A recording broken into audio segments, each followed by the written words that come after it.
Welcome to Horror Classics Audiobooks, where timeless terrors of literature comes alive once more. We present a chilling masterpiece that continues to haunt generations of readers. Carmilla by Joseph Sheridan Le Fanu. Settle in, dim the lights, and let the darkness of this haunting tale unfold. Now, let the story begin. Carmilla. Prologue. Upon a paper attached to the narrative which follows, Dr. Hesselius has written a rather elaborate note, which he accompanies with a reference to his essay on the strange subject which the MS illuminates. This mysterious subject he treats, in that essay, with his usual learning and acumen, and with remarkable directness and condensation. It will form but one volume of the series of that extraordinary man's collected papers. As I publish the case in this volume simply to interest the laity, I shall forestall the intelligent lady who relates it in nothing, and after due consideration, I have determined, therefore, to abstain from presenting any praise of the learned doctor's reasoning, or extract from his statement on a subject which he describes as involving, not improbably, some of the profoundest arcana of our dual existence and its intermediates. I was anxious on discovering this paper to reopen the correspondence commenced by Dr. Hesselius so many years before, with a person so clever and careful as his informant seems to have been. Much to my regret, however, I found that she had died in the interval. She probably could have added little to the narrative which she communicates in the following pages, with, so far as I can pronounce, such conscientious particularity. Chapter separator. I an early fright in Styria. We, though by no means magnificent people, inhabit a castle or schloss. A small income in that part of the world goes a great way. 800 or 900 a year does wonders. Scantily enough hours would have answered among wealthy people at home. My father is English, and I bear an English name, although I never saw England.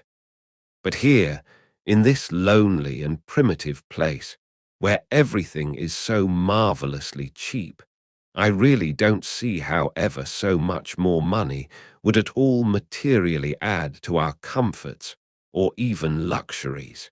My father was in the Austrian service and retired upon a pension and his patrimony, and purchased this feudal residence and the small estate on which it stands, a bargain. Nothing can be more picturesque or solitary. It stands on a slight eminence in a forest. The road, very old and narrow, passes in front of its drawbridge, never raised in my time, and its moat, stocked with perch and sailed over by many swans, and floating on its surface white fleets of water lilies. Over all this the schloss shows its many-windowed front, its towers, and its Gothic chapel.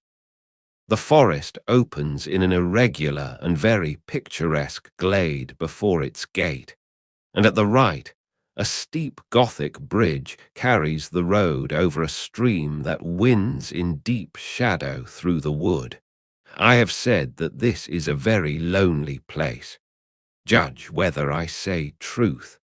Looking from the hall door towards the road, the forest in which our castle stands extends 15 miles to the right and 12 to the left.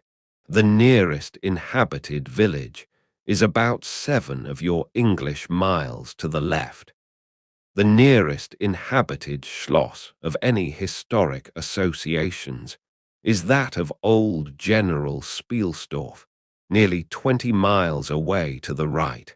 I have said the nearest inhabited village, because there is only 3 miles westward, that is to say in the direction of General Spielsdorf's Schloss, a ruined village, with its quaint little church, now roofless, in the aisle of which are the mouldering tombs of the proud family of Karnstein, now extinct, who once owned the equally desolate chateau which, in the thick of the forest, overlooks the silent ruins of the town. Respecting the cause of the desertion of this striking and melancholy spot, there is a legend which I shall relate to you another time. I must tell you now how very small is the party who constitute the inhabitants of our castle. I don't include servants or those dependents who occupy rooms in the buildings attached to the Schloss. Listen and wonder. My father, who is the kindest man on earth, but growing old, and I, at the date of my story, only 19. 8 years have passed since then. I and my father constituted the family at the Schloss. My mother, a Styrian lady, died in my infancy, but I had a good-natured governess who had been with me from, I might almost say, my infancy. I could not remember the time when her fat, benignant face was not a familiar picture in my memory. This was Madame Perrodon, a native of Bern, whose care and good nature now in part supplied to me the loss of my mother, whom I do not even remember, so early I lost her. She made a third at our little dinner party. There was a fourth, Mademoiselle de Lafontaine, a lady such as you term, I believe, a finishing governess. She spoke French and German, Madame Perrodon French and broken English, to which my father and I added English, which, partly to prevent its becoming a lost language among us, and partly from patriotic motives, we spoke every day. The consequence was a Babel, at which strangers used to laugh, and which I shall make no attempt to reproduce in this narrative. And there were 2 or 3 young lady friends besides, pretty nearly of my own age, who were occasional visitors, for longer or shorter terms, and these visits I sometimes returned. These were our regular social resources, but of course there were chance visits from neighbours of only 5 or 6 leagues distance. My life was, notwithstanding, rather a solitary one, I can assure you. My gouvernantes had just so much control over me as you might conjecture such sage persons would have in the case of a rather spoiled girl, whose only parent allowed her pretty nearly her own way in everything. The first occurrence in my existence, which produced a terrible impression upon my mind, which, in fact, never has been effaced, was one of the very earliest incidents of my life which I can recollect. Some people will think it so trifling that it should not be recorded here. You will see, however, by and by, why I mention it. The nursery, as it was called, though I had it all to myself, was a large room in the upper story of the castle, with a steep oak roof. I can't have been more than 6 years old, when one night I awoke, and looking round the room from my bed, failed to see the nursery maid. Neither was my nurse there, and I thought myself alone. I was not frightened, for I was one of those happy children who are studiously kept in ignorance of ghost stories, of fairy tales, and of all such lore as makes us cover up our heads when the door cracks suddenly, or the flicker of an expiring candle makes the shadow of a bedpost dance upon the wall, nearer to our faces. I was vexed and insulted at finding myself, as I conceived, neglected, and I began to whimper, preparatory to a hearty bout of roaring, when to my surprise I saw a solemn but very pretty face looking at me from the side of the bed. It was that of a young lady who was kneeling, with her hands under the coverlet. I looked at her with a kind of pleased wonder and ceased whimpering. She caressed me with her hands and lay down beside me on the bed and drew me towards her, smiling. I felt immediately delightfully soothed and fell asleep again. I was wakened by a sensation as if two needles ran into my breast very deep at the same moment, and I cried loudly. The lady started back, with her eyes fixed on me, and then slipped down upon the floor, and, as I thought, hid herself under the bed. I was now for the first time frightened, and I yelled with all my might and main. Nurse, nursery maid, housekeeper, all came running in, and hearing my story, they made light of it, soothing me all they could meanwhile. But child as I was, I could perceive that their faces were pale with an unwonted look of anxiety, and I saw them look under the bed and about the room and peep under tables and pluck open cupboards. And the housekeeper whispered to the nurse, "Lay your hand along that hollow in the bed. Someone did lie there, so sure as you did not. The place is still warm." I remember the nursery maid petting me, and all three examining my chest, where I told them I felt the puncture, and pronouncing that there was no sign visible that any such thing had happened to me.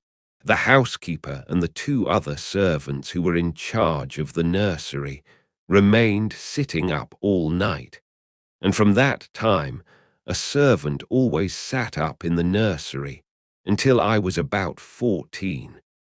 I was very nervous for a long time after this. A doctor was called in. He was pallid and elderly. How well I remember his long saturnine face, slightly pitted with smallpox, and his chestnut wig.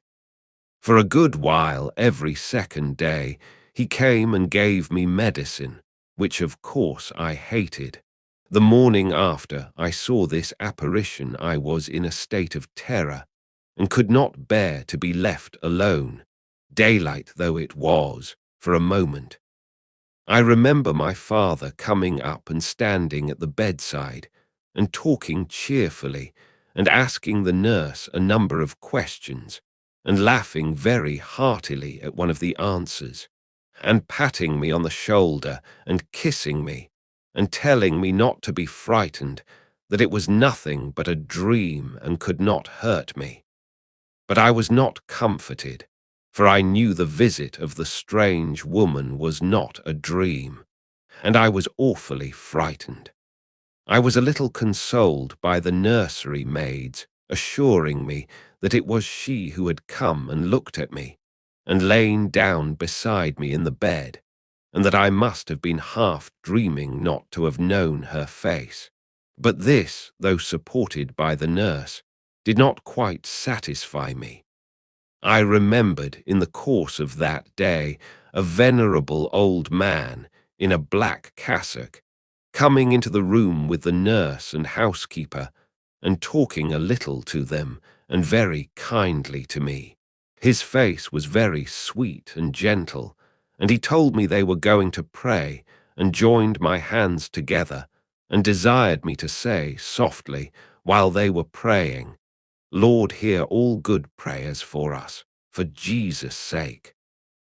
I think these were the very words, for I often repeated them to myself, and my nurse used for years to make me say them in my prayers.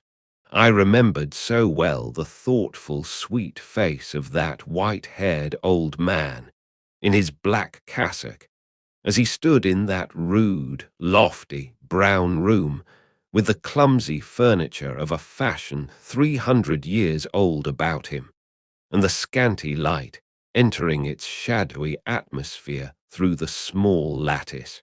He kneeled, and the three women with him, and he prayed aloud with an earnest, quavering voice for what appeared to me a long time.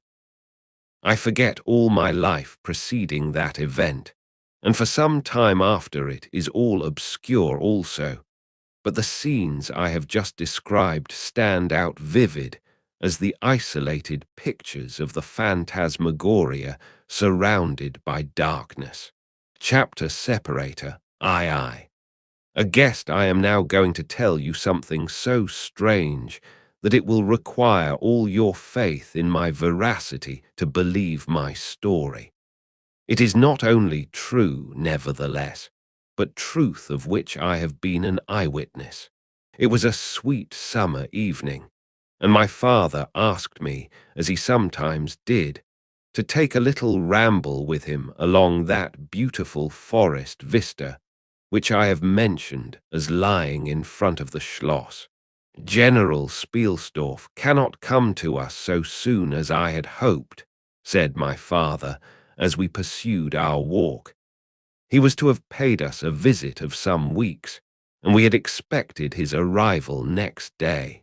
He was to have brought with him a young lady, his niece and ward, Mademoiselle Rainfelt, whom I had never seen, but whom I had heard described as a very charming girl, and in whose society I had promised myself many happy days.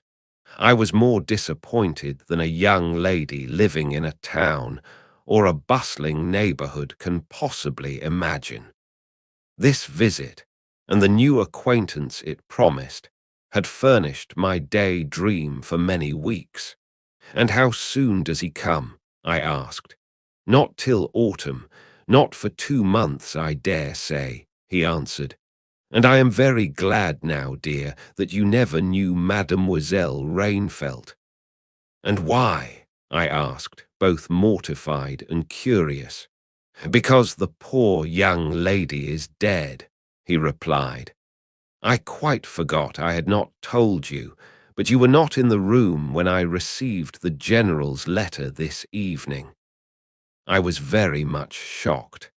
General Spielsdorf had mentioned in his first letter, 6 or 7 weeks before, that she was not so well as he would wish her, but there was nothing to suggest the remotest suspicion of danger. Here is the General's letter, he said, handing it to me. I am afraid he is in great affliction. The letter appears to me to have been written very nearly in distraction. We sat down on a rude bench under a group of magnificent lime trees. The sun was setting with all its melancholy splendor behind the sylvan horizon, and the stream that flows beside our home and passes under the steep old bridge I have mentioned, wound through many a group of noble trees, almost at our feet, reflecting in its current the fading crimson of the sky. General Spielsdorf's letter was so extraordinary, so vehement, and in some places so self-contradictory, that I read it twice over, the second time aloud to my father, and was still unable to account for it, except by supposing that grief had unsettled his mind. It said, I have lost my darling daughter, for as such I loved her. During the last days of dear Bertha's illness, I was not able to write to you. Before then, I had no idea of her danger. I have lost her, and now learn all too late. She died in the peace of innocence, and in the glorious hope of a blessed futurity. The fiend who betrayed our infatuated hospitality has done it all. I thought I was receiving into my house innocence, gaiety, a charming companion for my lost Bertha. Heavens, what a fool have I been! I thank God my child died without a suspicion of the cause of her sufferings. She is gone without so much as conjecturing the nature of her illness, and the accursed passion of the agent of all this misery. I devote my remaining days to tracking and extinguishing a monster. I am told I may hope to accomplish my righteous and merciful purpose. At present, there is scarcely a gleam of light to guide me.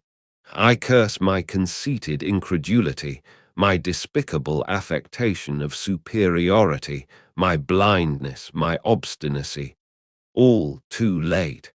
I cannot write or talk collectedly now. I am distracted. So soon as I shall have a little recovered, I mean to devote myself for a time to enquiry, which may possibly lead me as far as Vienna. Some time in the autumn, 2 months hence, or earlier if I live, I will see you. That is, if you permit me.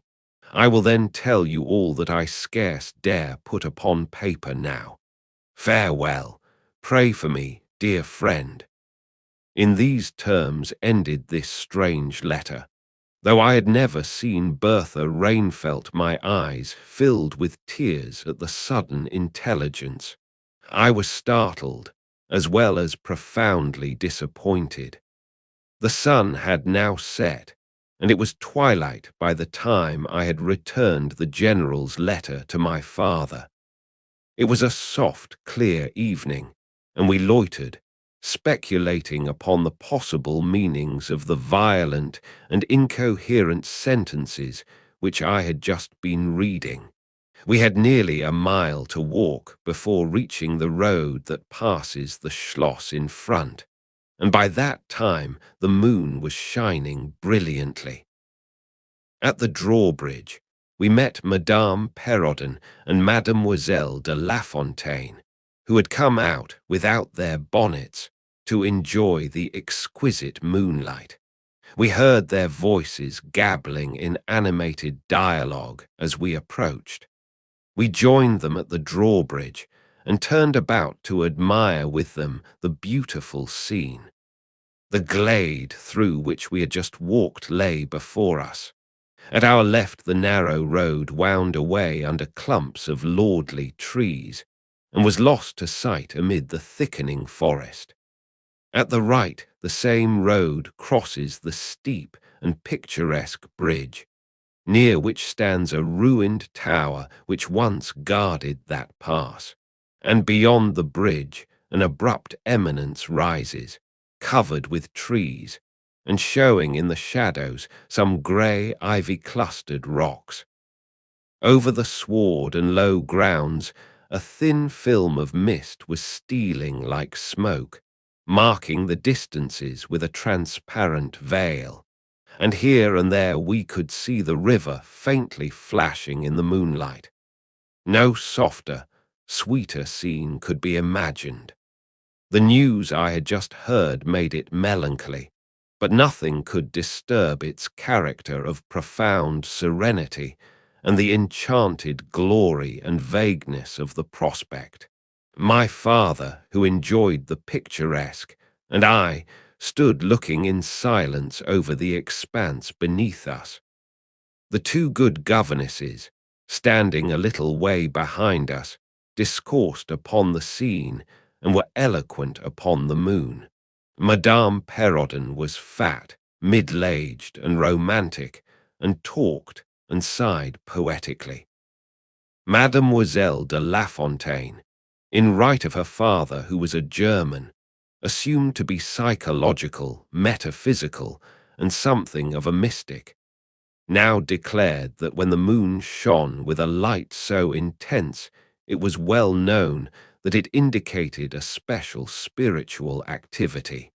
The effect of the full moon in such a state of brilliancy was manifold. It acted on dreams, it acted on lunacy, it acted on nervous people. It had marvelous physical influences connected with life. Mademoiselle related that her cousin, who was mate of a merchant ship, having taken a nap on deck on such a night, lying on his back, with his face full in the light on the moon, had wakened, after a dream of an old woman clawing him by the cheek, with his features horribly drawn to one side, and his countenance had never quite recovered its equilibrium. "The moon this night," she said, "is full of idyllic and magnetic influence. And see, when you look behind you at the front of the Schloss, how all its windows flash and twinkle with that silvery splendor, as if unseen hands had lighted up the rooms to receive fairy guests. There are indolent styles of the spirits in which, indisposed to talk ourselves, the talk of others is pleasant to our listless ears. And I gazed on, pleased with the tinkle of the ladies' conversation. "I have got into one of my moping moods tonight," said my father after a silence, and quoting Shakespeare, whom, by way of keeping up our English, he used to read aloud, he said, "In truth, I know not why I am so sad. It wearies me. You say it wearies you, but how I got it came by it. I forget the rest, but I feel as if some great misfortune were hanging over us. I suppose the poor general's afflicted letter has had something to do with it." At this moment, the unwonted sound of carriage wheels and many hoofs upon the road arrested our attention. They seemed to be approaching from the high ground overlooking the bridge, and very soon the equipage emerged from that point. Two horsemen first crossed the bridge, then came a carriage drawn by 4 horses, and 2 men rode behind. It seemed to be the travelling carriage of a person of rank, and we were all immediately absorbed in watching that very unusual spectacle. It became, in a few moments, greatly more interesting, for just as the carriage had passed the summit of the steep bridge, one of the leaders, taking fright, communicated his panic to the rest, and after a plunge or two, the whole team broke into a wild gallop together, and dashing between the horsemen who rode in front, came thundering along the road towards us with the speed of a hurricane. The excitement of the scene was made more painful by the clear, long-drawn screams of a female voice from the carriage window. We all advanced in curiosity and horror, me rather in silence, the rest with various ejaculations of terror. Our suspense did not last long. Just before you reach the castle drawbridge, on the route they were coming, there stands by the roadside a magnificent lime tree. On the other stands an ancient stone cross, at sight of which the horses, now going at a pace that was perfectly frightful, swerved so as to bring the wheel over the projecting roots of the tree. I knew what was coming. I covered my eyes, unable to see it out, and turned my head away. At the same moment I heard a cry from my lady friends, who had gone on a little. Curiosity opened my eyes, and I saw a scene of utter confusion. 2 of the horses were on the ground. The carriage lay upon its side with 2 wheels in the air. The men were busy removing the traces, and a lady with a commanding air and figure had got out, and stood with clasped hands, raising the handkerchief that was in them every now and then to her eyes. Through the carriage door was now lifted a young lady, who appeared to be lifeless. My dear old father was already beside the elder lady, with his hat in his hand, evidently tendering his aid and the resources of his Schloss. The lady did not appear to hear him, or to have eyes for anything but the slender girl who was being placed against the slope of the bank. I approached. The young lady was apparently stunned, but she was certainly not dead. My father, who piqued himself on being something of a physician, had just had his fingers on her wrist and assured the lady, who declared herself her mother, that her pulse, though faint and irregular, was undoubtedly still distinguishable. The lady clasped her hands and looked upward, as if in a momentary transport of gratitude. But immediately she broke out again in that theatrical way which is, I believe, natural to some people. She was what is called a fine-looking woman for her time of life, and must have been handsome. She was tall, but not thin, and dressed in black velvet, and looked rather pale, but with a proud and commanding countenance, though now agitated strangely. Who was ever being so born to calamity? I heard her say, with clasped hands, as I came up. Here am I, on a journey of life and death, in prosecuting which to lose an hour is possibly to lose all. My child will not have recovered sufficiently to resume her route for who can say how long. I must leave her. I cannot, dare not delay. How far on, sir, can you tell, is the nearest village? I must leave her there, and shall not see my darling, or even hear of her till my return, 3 months hence. I plucked my father by the coat, and whispered earnestly in his ear, "Oh, papa, pray ask her to let her stay with us. It would be so delightful. Do, pray. If Madame will entrust her child to the care of my daughter, and of her good gouvernante, Madame Perrodon, and permit her to remain as our guest, under my charge, until her return, it will confer a distinction and an obligation upon us, and we shall treat her with all the care and devotion which so sacred a trust deserves." "I cannot do that, sir. It would be to task your kindness and chivalry too cruelly," said the lady, distractedly. "It would, on the contrary, be to confer on us a very great kindness at the moment when we most need it. My daughter has just been disappointed by a cruel misfortune, in a visit from which she had long anticipated a great deal of happiness. If you confide this young lady to our care, it will be her best consolation. The nearest village on your route is distant, and affords no such inn as you could think of placing your daughter at. You cannot allow her to continue her journey for any considerable distance without danger. If, as you say, you cannot suspend your journey, you must part with her tonight, and nowhere could you do so with more honest assurances of care and tenderness than here." There was something in this lady's air and appearance so distinguished and even imposing, and in her manner so engaging as to impress one, quite apart from the dignity of her equipage, with a conviction that she was a person of consequence. By this time the carriage was replaced in its upright position, and the horses, quite tractable, in the traces again. The lady threw on her daughter a glance which I fancied was not quite so affectionate as one might have anticipated from the beginning of the scene. Then she beckoned slightly to my father, and withdrew 2 or 3 steps with him out of hearing, and talked to him with a fixed and stern countenance, not at all like that with which she had hitherto spoken.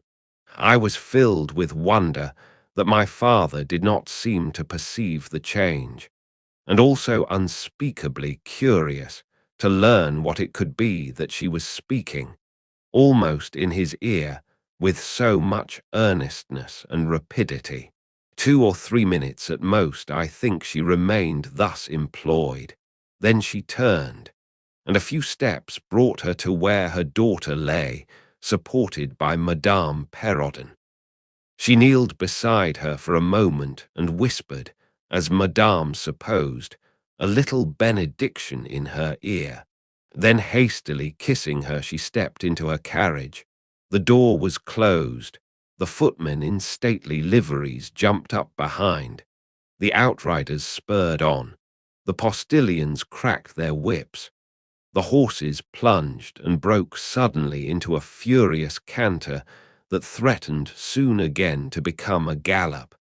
And the carriage whirled away, followed at the same rapid pace by the two horsemen in the rear. Chapter separator, I. We compare notes.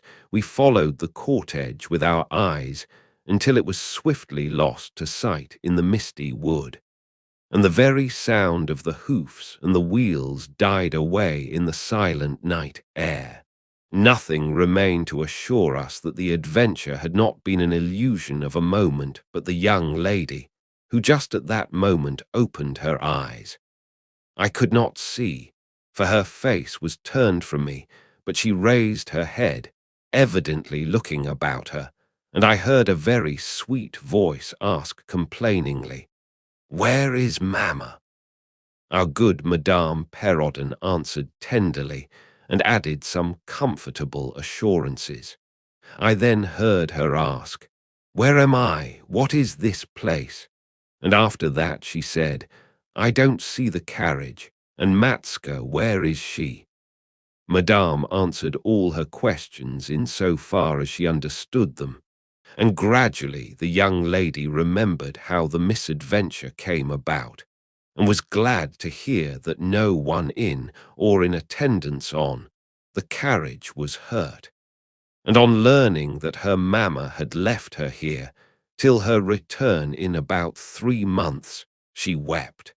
I was going to add my consolations to those of Madame Perrodon, when Mademoiselle de La Fontaine placed her hand upon my arm, saying, "Don't approach. One at a time is as much as she can at present converse with.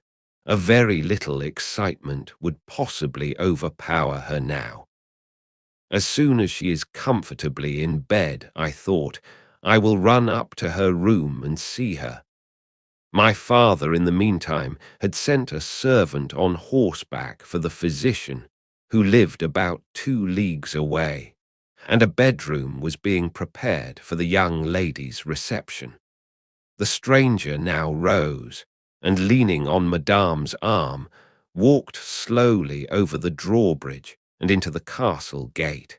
In the hall, servants waited to receive her, and she was conducted forthwith to her room. The room we usually sat in, as our drawing-room is long, having 4 windows that looked over the moat and drawbridge, upon the forest scene I have just described. It is furnished in old carved oak, with large carved cabinets, and the chairs are cushioned with crimson Utrecht velvet.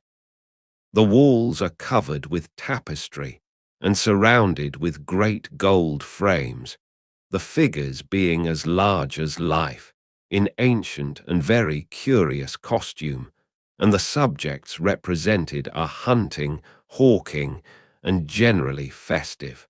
It is not too stately to be extremely comfortable. And here we had our tea, for with his usual patriotic leanings, he insisted that the national beverage should make its appearance regularly with our coffee and chocolate. We sat here this night, and with candles lighted, were talking over the adventure of the evening. Madame Perrodon and Mademoiselle de La Fontaine were both of our party. The young stranger had hardly lain down in her bed when she sank into a deep sleep, and those ladies had left her in the care of a servant. "How do you like our guest?" I asked as soon as Madame entered. "Tell me all about her." "I like her extremely," answered Madame. "She is, I almost think, the prettiest creature I ever saw. About your age, and so gentle and nice." "She is absolutely beautiful," threw in Mademoiselle, who had peeped for a moment into the stranger's room. And such a sweet voice, added Madame Perrodon. Did you remark a woman in the carriage, after it was set up again, who did not get out? Inquired Mademoiselle, but only looked from the window. No, we had not seen her.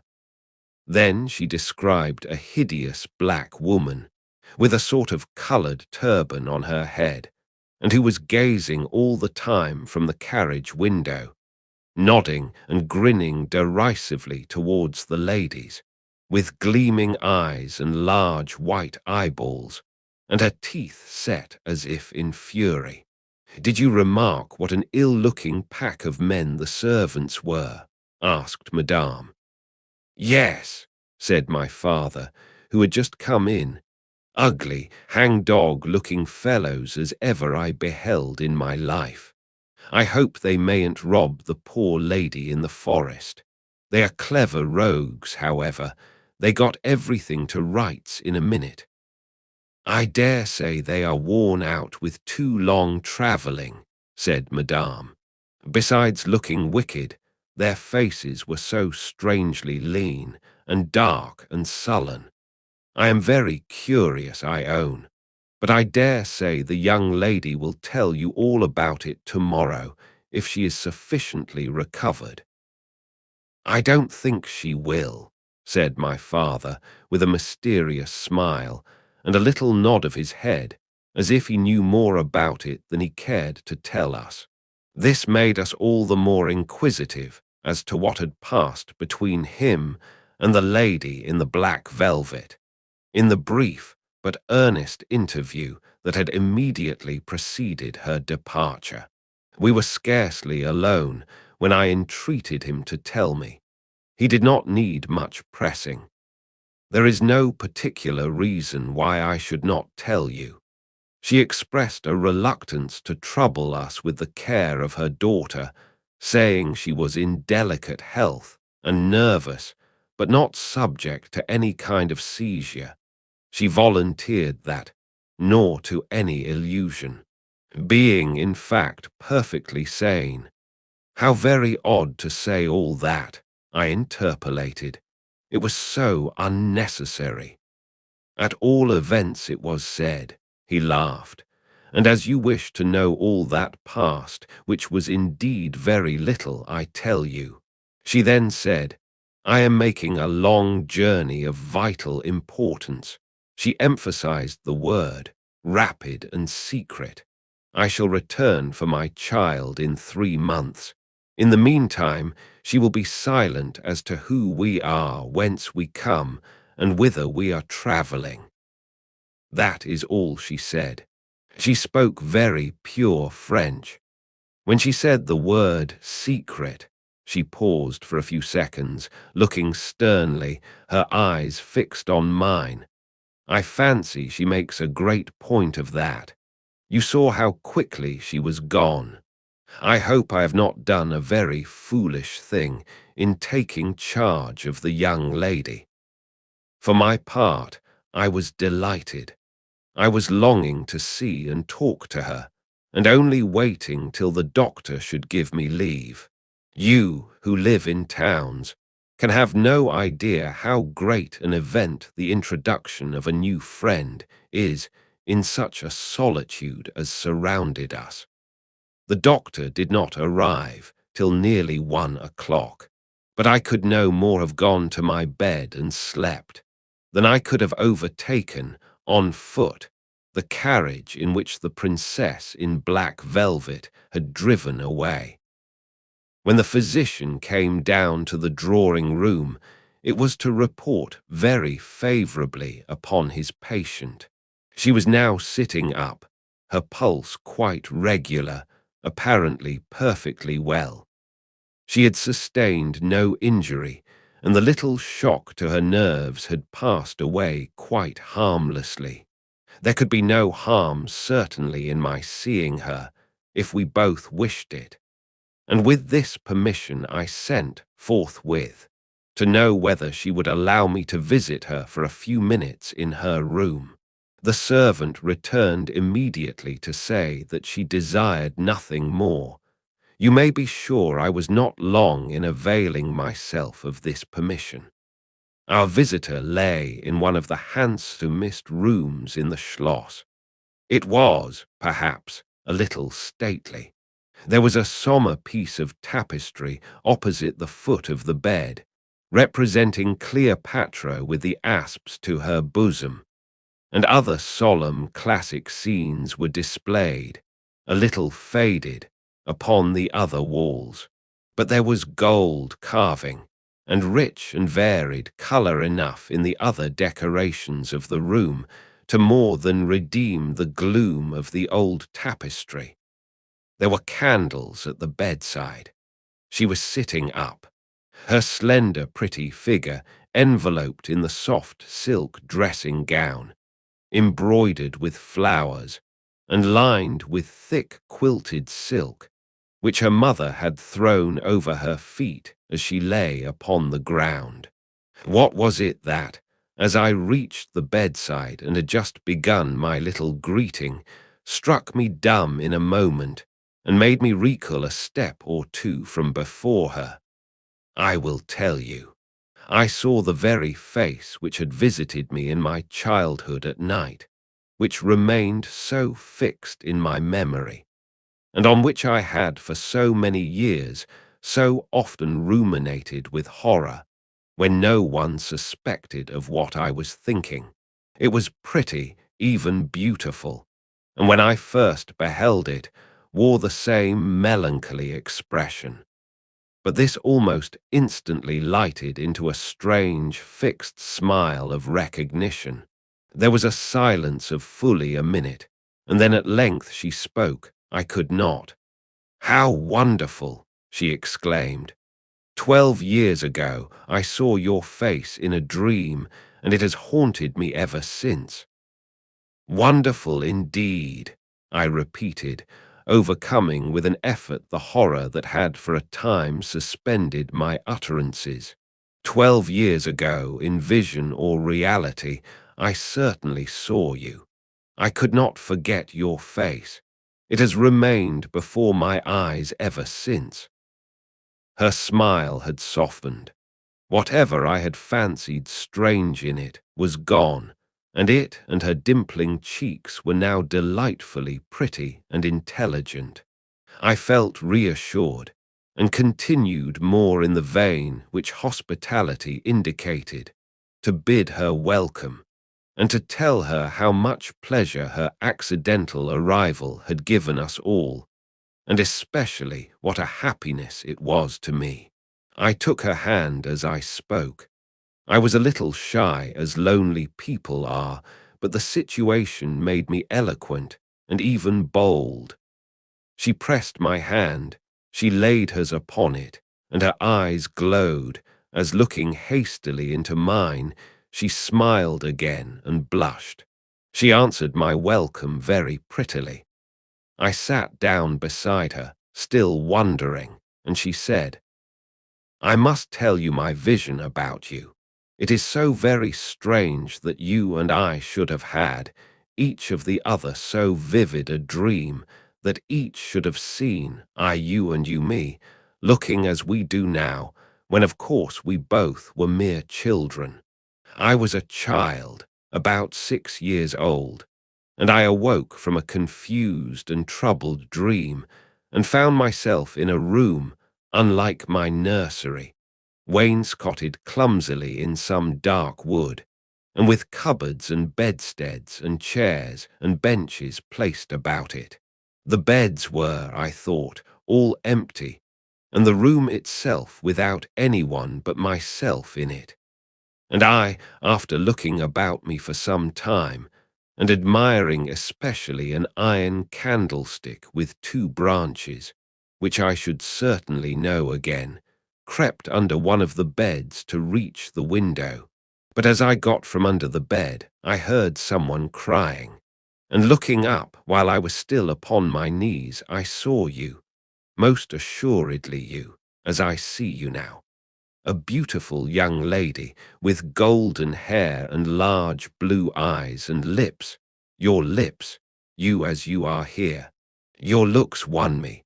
I climbed on the bed and put my arms about you, and I think we both fell asleep. I was aroused by a scream. You were sitting up screaming. I was frightened and slipped down upon the ground, and it seemed to me lost consciousness for a moment. And when I came to myself, I was again in my nursery at home. Your face I have never forgotten since. I could not be misled by mere resemblance. You are the lady whom I saw then. It was now my turn to relate my corresponding vision, which I did, to the undisguised wonder of my new acquaintance. I don't know which should be most afraid of the other, she said, again smiling. If you were less pretty, I think I should be very much afraid of you, but being as you are, and you and I both so young, I feel only that I have made your acquaintance 12 years ago, and have already a right to your intimacy. At all events, it does seem as if we were destined, from our earliest childhood, to be friends. I wonder whether you feel as strangely drawn towards me as I do to you. I have never had a friend. Shall I find one now? She sighed, and her fine dark eyes gazed passionately on me. Now the truth is, I felt rather unaccountably towards the beautiful stranger. I did feel, as she said, drawn towards her, but there was also something of repulsion. In this ambiguous feeling, however, the sense of attraction immensely prevailed. She interested and won me.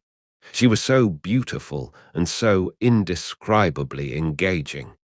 I perceived now something of languor and exhaustion stealing over her, and hastened to bid her good night. The doctor thinks, I added, that you ought to have a maid to sit up with you tonight. One of ours is waiting, and you will find her a very useful and quiet creature. How kind of you, but I could not sleep. I never could with an attendant in the room. I shan't require any assistance. And shall I confess my weakness? I am haunted with a terror of robbers. Our house was robbed once, and 2 servants murdered, so I always lock my door. It has become a habit, and you look so kind I know you will forgive me. I see there is a key in the lock. She held me close in her pretty arms for a moment and whispered in my ear, "Good night, darling. It is very hard to part with you, but good night. Tomorrow, but not early, I shall see you again." She sank back on the pillow with a sigh, and her fine eyes followed me with a fond and melancholy gaze, and she murmured again, "Good night, dear friend." Young people like, and even love on impulse. I was flattered by the evident, though as yet undeserved, fondness she showed me. I liked the confidence with which she at once received me. She was determined that we should be very near friends. Next day came and we met again. I was delighted with my companion, that is to say, in many respects. Her looks lost nothing in daylight. She was certainly the most beautiful creature I had ever seen, and the unpleasant remembrance of the face presented in my early dream had lost the effect of the first unexpected recognition. She confessed that she had experienced a similar shock on seeing me, and precisely the same faint antipathy that had mingled with my admiration of her. We now laughed together over our momentary horrors. Chapter separator, IV. Her habits. A saunter. I told you that I was charmed with her in most particulars. There were some that did not please me so well. She was above the middle height of women. I shall begin by describing her. She was slender and wonderfully graceful, except that her movements were languid, very languid. Indeed, there was nothing in her appearance to indicate an invalid. Her complexion was rich and brilliant. Her features were small and beautifully formed. Her eyes large, dark, and lustrous. Her hair was quite wonderful. I never saw hair so magnificently thick and long when it was down about her shoulders. I have often placed my hands under it and laughed with wonder at its weight. It was exquisitely fine and soft, and in colour a rich, very dark brown with something of gold.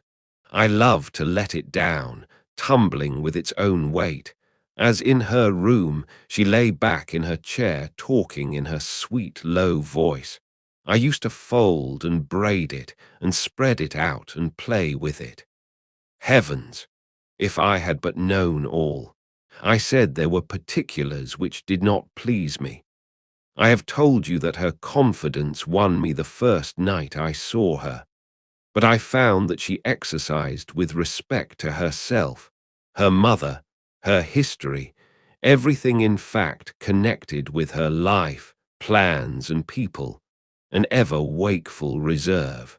I dare say I was unreasonable. Perhaps I was wrong. I dare say I ought to have respected the solemn injunction laid upon my father by the stately lady in black velvet. But curiosity is a restless and unscrupulous passion, and no one girl can endure with patience that hers should be baffled by another. What harm could it do anyone to tell me what I so ardently desired to know? Had she no trust in my good sense or honour?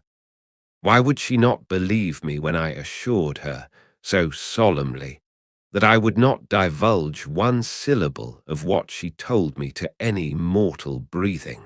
There was a coldness, it seemed to me, beyond her years, in her smiling, melancholy, persistent refusal to afford me the least ray of light. I cannot say we quarrelled upon this point, for she would not quarrel upon any. It was, of course, very unfair of me to press her, very ill-bred, but I really could not help it, and I might just as well have let it alone. What she did tell me amounted, in my unconscionable estimation, to nothing. It was all summed up in three very vague disclosures. First, her name was Carmilla. Second, her family was very ancient and noble. Third, her home lay in the direction of the west. She would not tell me the name of her family, nor their armorial bearings, nor the name of their estate, nor even that of the country they lived in. You are not to suppose that I worried her incessantly on these subjects. I watched opportunity, and rather insinuated than urged my inquiries. Once or twice, indeed, I did attack her more directly, but no matter what my tactics, utter failure was invariably the result. Reproaches and caresses were all lost upon her. But I must add this, that her evasion was conducted with so pretty a melancholy and deprecation, with so many, and even passionate declarations of her liking for me, and trust in my honour, and with so many promises that I should at last know all, that I could not find it in my heart long to be offended with her. She used to place her pretty arms about my neck, draw me to her, and laying her cheek to mine, murmur with her lips near my ear, "Dearest, your little heart is wounded. Think me not cruel because I obey the irresistible law of my strength and weakness. If your dear heart is wounded, my wild heart bleeds with yours.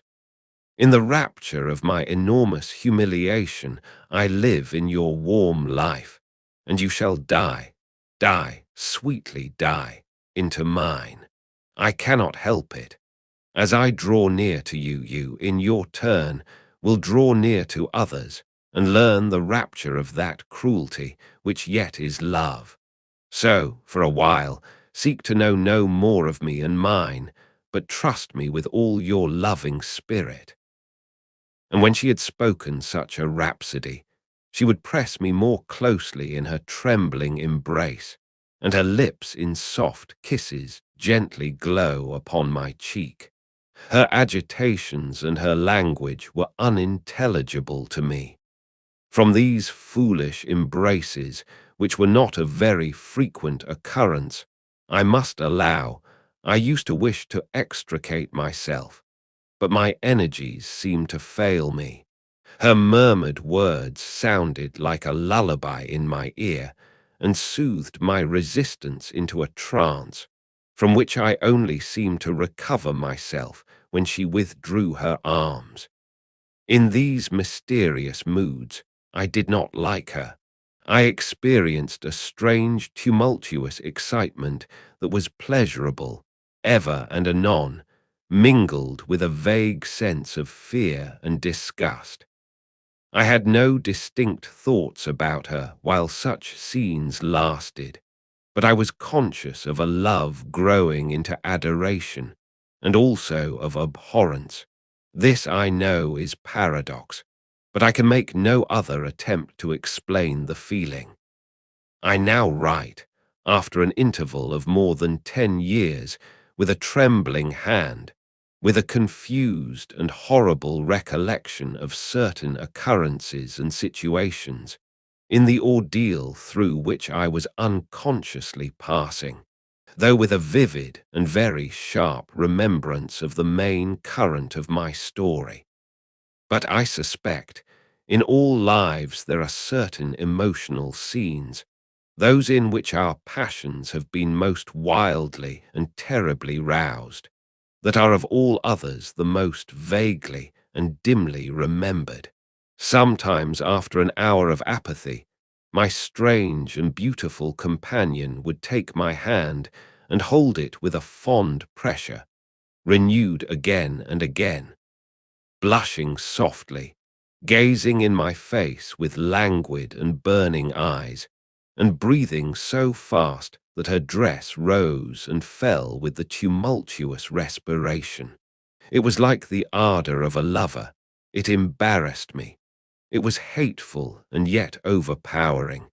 And with gloating eyes she drew me to her, and her hot lips travelled along my cheek in kisses. And she would whisper, almost in sobs, "You are mine, you shall be mine, you and I are one forever." Then she had thrown herself back in her chair, with her small hands over her eyes, leaving me trembling. "Are we related?" I used to ask. "What can you mean by all this? I remind you perhaps of someone whom you love, but you must not. I hate it. I don't know you. I don't know myself when you look so and talk so." She used to sigh at my vehemence, then turn away and drop my hand. Respecting these very extraordinary manifestations, I strove in vain to form any satisfactory theory. I could not refer them to affectation or trick. It was unmistakably the momentary breaking out of suppressed instinct and emotion.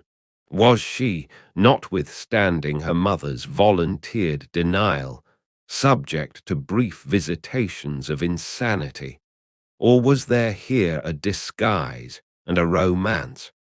I had read in old storybooks of such things. What if a boyish lover had found his way into the house and sought to prosecute his suit in masquerade, with the assistance of a clever old adventuress? But there were many things against this hypothesis, highly interesting as it was to my vanity. I could boast of no little attentions such as masculine gallantry delights to offer. Between these passionate moments, there were long intervals of commonplace, of gaiety, of brooding melancholy, during which, except that I detected her eyes so full of melancholy fire, following me At times I might have been as nothing to her, except in these brief periods of mysterious excitement her ways were girlish, and there was always a languor about her, quite incompatible with a masculine system in a state of health. In some respects her habits were odd, perhaps not so singular in the opinion of a town lady like you as they appeared to us rustic people. She used to come down very late, generally not till 1 o'clock. She would then take a cup of chocolate, but eat nothing. We then went out for a walk, which was a mere saunter, and she seemed, almost immediately, exhausted, and either returned to the Schloss or sat on one of the benches that were placed, here and there, among the trees. This was a bodily languor in which her mind did not sympathize. She was always an animated talker, and very intelligent. She sometimes alluded for a moment to her own home, or mentioned an adventure or situation, or an early recollection, which indicated a people of strange manners, and described customs of which we knew nothing. I gathered from these chance hints that her native country was much more remote than I had at first fancied. As we sat thus one afternoon under the trees, a funeral passed us by. It was that of a pretty young girl whom I had often seen, the daughter of one of the rangers of the forest. The poor man was walking behind the coffin of his darling. She was his only child, and he looked quite heartbroken. Peasants walking two and two came behind. They were singing a funeral hymn. I rose to mark my respect as they passed, and joined in the hymn they were very sweetly singing. My companion shook me a little roughly, and I turned surprised. She said brusquely, "Don't you perceive how discordant that is?" "I think it very sweet, on the contrary," I answered, vexed at the interruption, and very uncomfortable, lest the people who composed the little procession should observe and resent what was passing. I resumed, therefore, instantly, and was again interrupted. "You pierce my ears," said Carmilla, almost angrily, and stopping her ears with her tiny fingers. "Besides, how can you tell that your religion and mine are the same? Your forms wound me, and I hate funerals. What a fuss! Why, you must die, everyone must die, and all are happier when they do. Come home."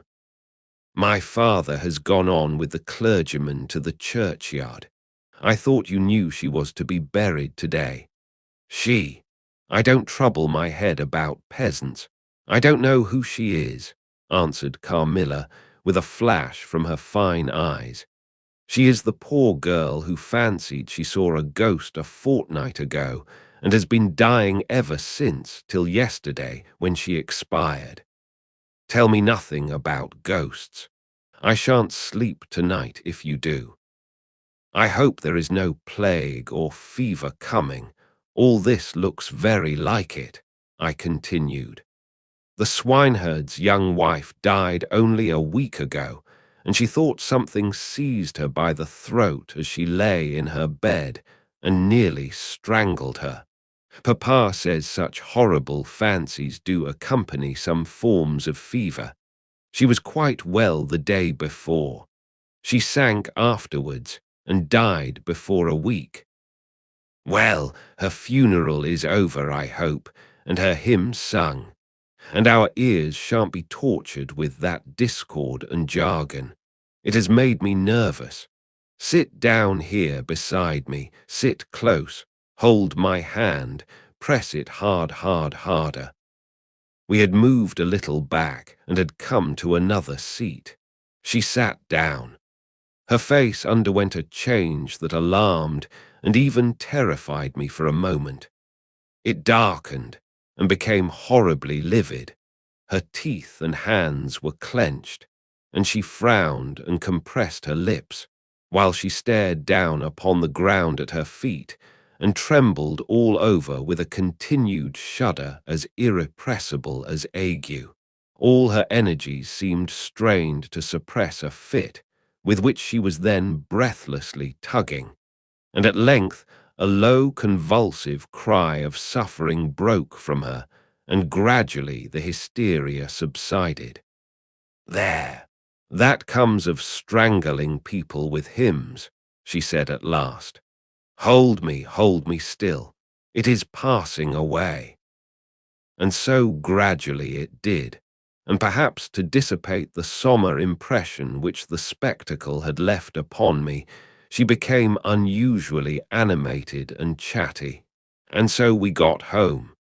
This was the first time I had seen her exhibit any definable symptoms of that delicacy of health which her mother had spoken of. It was the first time, also, I had seen her exhibit anything like temper. Both passed away like a summer cloud, and never but once afterwards did I witness on her part a momentary sign of anger. I will tell you how it happened. She and I were looking out of one of the long drawing-room windows when there entered the courtyard, over the drawbridge, a figure of a wanderer whom I knew very well. He used to visit the Schloss generally twice a year. It was the figure of a hunchback, with the sharp, lean features that generally accompany deformity. He wore a pointed black beard, and he was smiling from ear to ear, showing his white fangs. He was dressed in buff, black, and scarlet, and crossed with more straps and belts than I could count, from which hung all manner of things. Behind, he carried a magic lantern and 2 boxes, which I well knew, in one of which was a salamander, and in the other a mandrake. These monsters used to make my father laugh.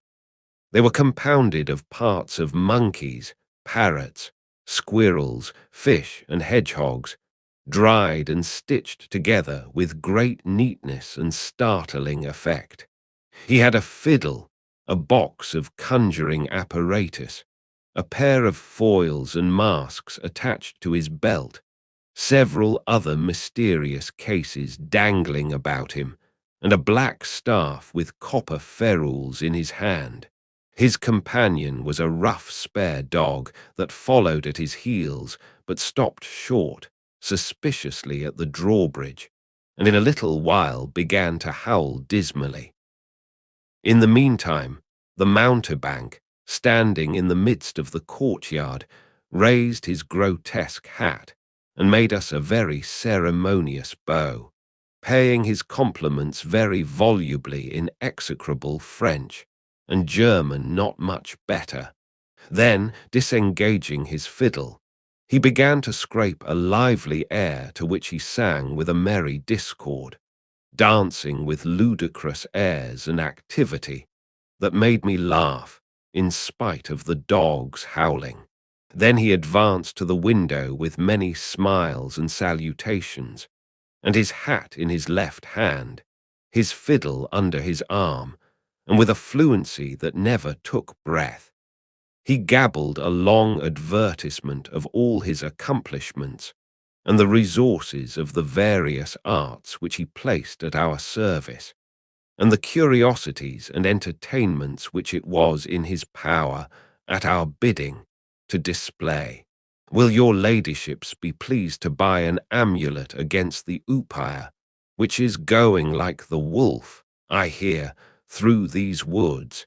he said, dropping his hat on the pavement.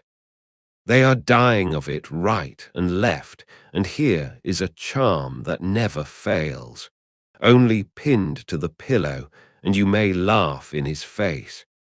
These charms consisted of oblong slips of vellum with cabalistic ciphers and diagrams upon them. Carmilla instantly purchased one, and so did I. He was looking up, and we were smiling down upon him, amused. At least, I can answer for myself." His piercing black eye, as he looked up in our faces, seemed to detect something that fixed for a moment his curiosity. In an instant he unrolled a leather case, full of all manner of odd little steel instruments. "See here, my lady," he said, displaying it, and addressing me. "I profess, among other things less useful, the art of dentistry. Plague take the dog," he interpolated. "Silence, beast. He howls so that your ladyships can scarcely hear a word. Your noble friend, the young lady at your right, has the sharpest tooth. Long, thin, pointed, like an awl, like a needle. Ha, ha. With my sharp and long sight, as I look up, I have seen it distinctly. Now if it happens to hurt the young lady, and I think it must, here am I, here are my file, my punch, my nippers. I will make it round and blunt, if her ladyship pleases. No longer the tooth of a fish, but of a beautiful young lady as she is. Hey, is the young lady displeased? Have I been too bold? Have I offended her?" The young lady, indeed, looked very angry as she drew back from the window. "How dares that mountebank insult us so? Where is your father? I shall demand redress from him. My father would have had the wretch tied up to the pump, and flogged with a cart whip, and burnt to the bones with the cattle brand." She retired from the window a step or two, and sat down, and had hardly lost sight of the offender, when her wrath subsided as suddenly as it had risen, and she gradually recovered her usual tone, and seemed to forget the little hunchback and his follies. My father was out of spirits that evening. On coming in, he told us that there had been another case very similar to the two fatal ones which had lately occurred. The sister of a young peasant on his estate, only a mile away, was very ill, had been, as she described it, attacked very nearly in the same way, and was now slowly but steadily sinking. "All this," said my father, "is strictly referable to natural causes. These poor people infect one another with their superstitions, and so repeat in imagination the images of terror that have infested their neighbors. But that very circumstance frightens one horribly," said Carmilla. "How so?" inquired my father. "I am so afraid of fancying I see such things. I think it would be as bad as reality. We are in God's hands. Nothing can happen without his permission, and all will end well for those who love him. He is our faithful Creator. He has made us all and will take care of us." "Creator, nature," said the young lady in answer to my gentle father. "And this disease that invades the country is natural. Nature. All things proceed from nature, don't they? All things in the heaven, in the earth, and under the earth act and live as nature ordains. I think so." "The doctor said he would come here today," said my father after a silence. "I want to know what he thinks about it, and what he thinks we had better do." "Doctors never did me any good," said Carmilla. "Then you have been ill?" I asked. "More ill than ever you were," she answered. "Long ago. Yes, a long time. I suffered from this very illness, but I forget all but my pain and weakness, and they were not so bad as are suffered in other diseases." "You were very young then." "I dare say. Let us talk no more of it. You would not wound a friend." She looked languidly in my eyes, and passed her arm round my waist lovingly, and led me out of the room. My father was busy over some papers near the window. "Why does your papa like to frighten us?" said the pretty girl with a sigh and a little shudder. He doesn't, dear Carmilla. It is the very furthest thing from his mind. Are you afraid, dearest? I should be very much if I fancied there was any real danger of my being attacked as those poor people were. You are afraid to die. Yes, everyone is. But to die as lovers may, to die together, so that they may live together. Girls are caterpillars while they live in the world, to be finally butterflies when the summer comes. But in the meantime there are grubs and larvae, don't you see? Each with their peculiar propensities, necessities and structure. So says Monsieur Buffon in his big book in the next room. Later in the day the doctor came and was closeted with Papa for some time. He was a skilful man of 60 and upwards. He wore powder and shaved his pale face as smooth as a pumpkin. He and Papa emerged from the room together, and I heard Papa laugh and say as they came out, "Well, I do wonder at a wise man like you. What do you say to hippogriffs and dragons?" The doctor was smiling and made answer, shaking his head. "Nevertheless, life and death are mysterious states, and we know little of the resources of either." And so they walked on, and I heard no more. I did not then know what the doctor had been broaching, but I think I guess it now. Chapter separator. A wonderful likeness this evening.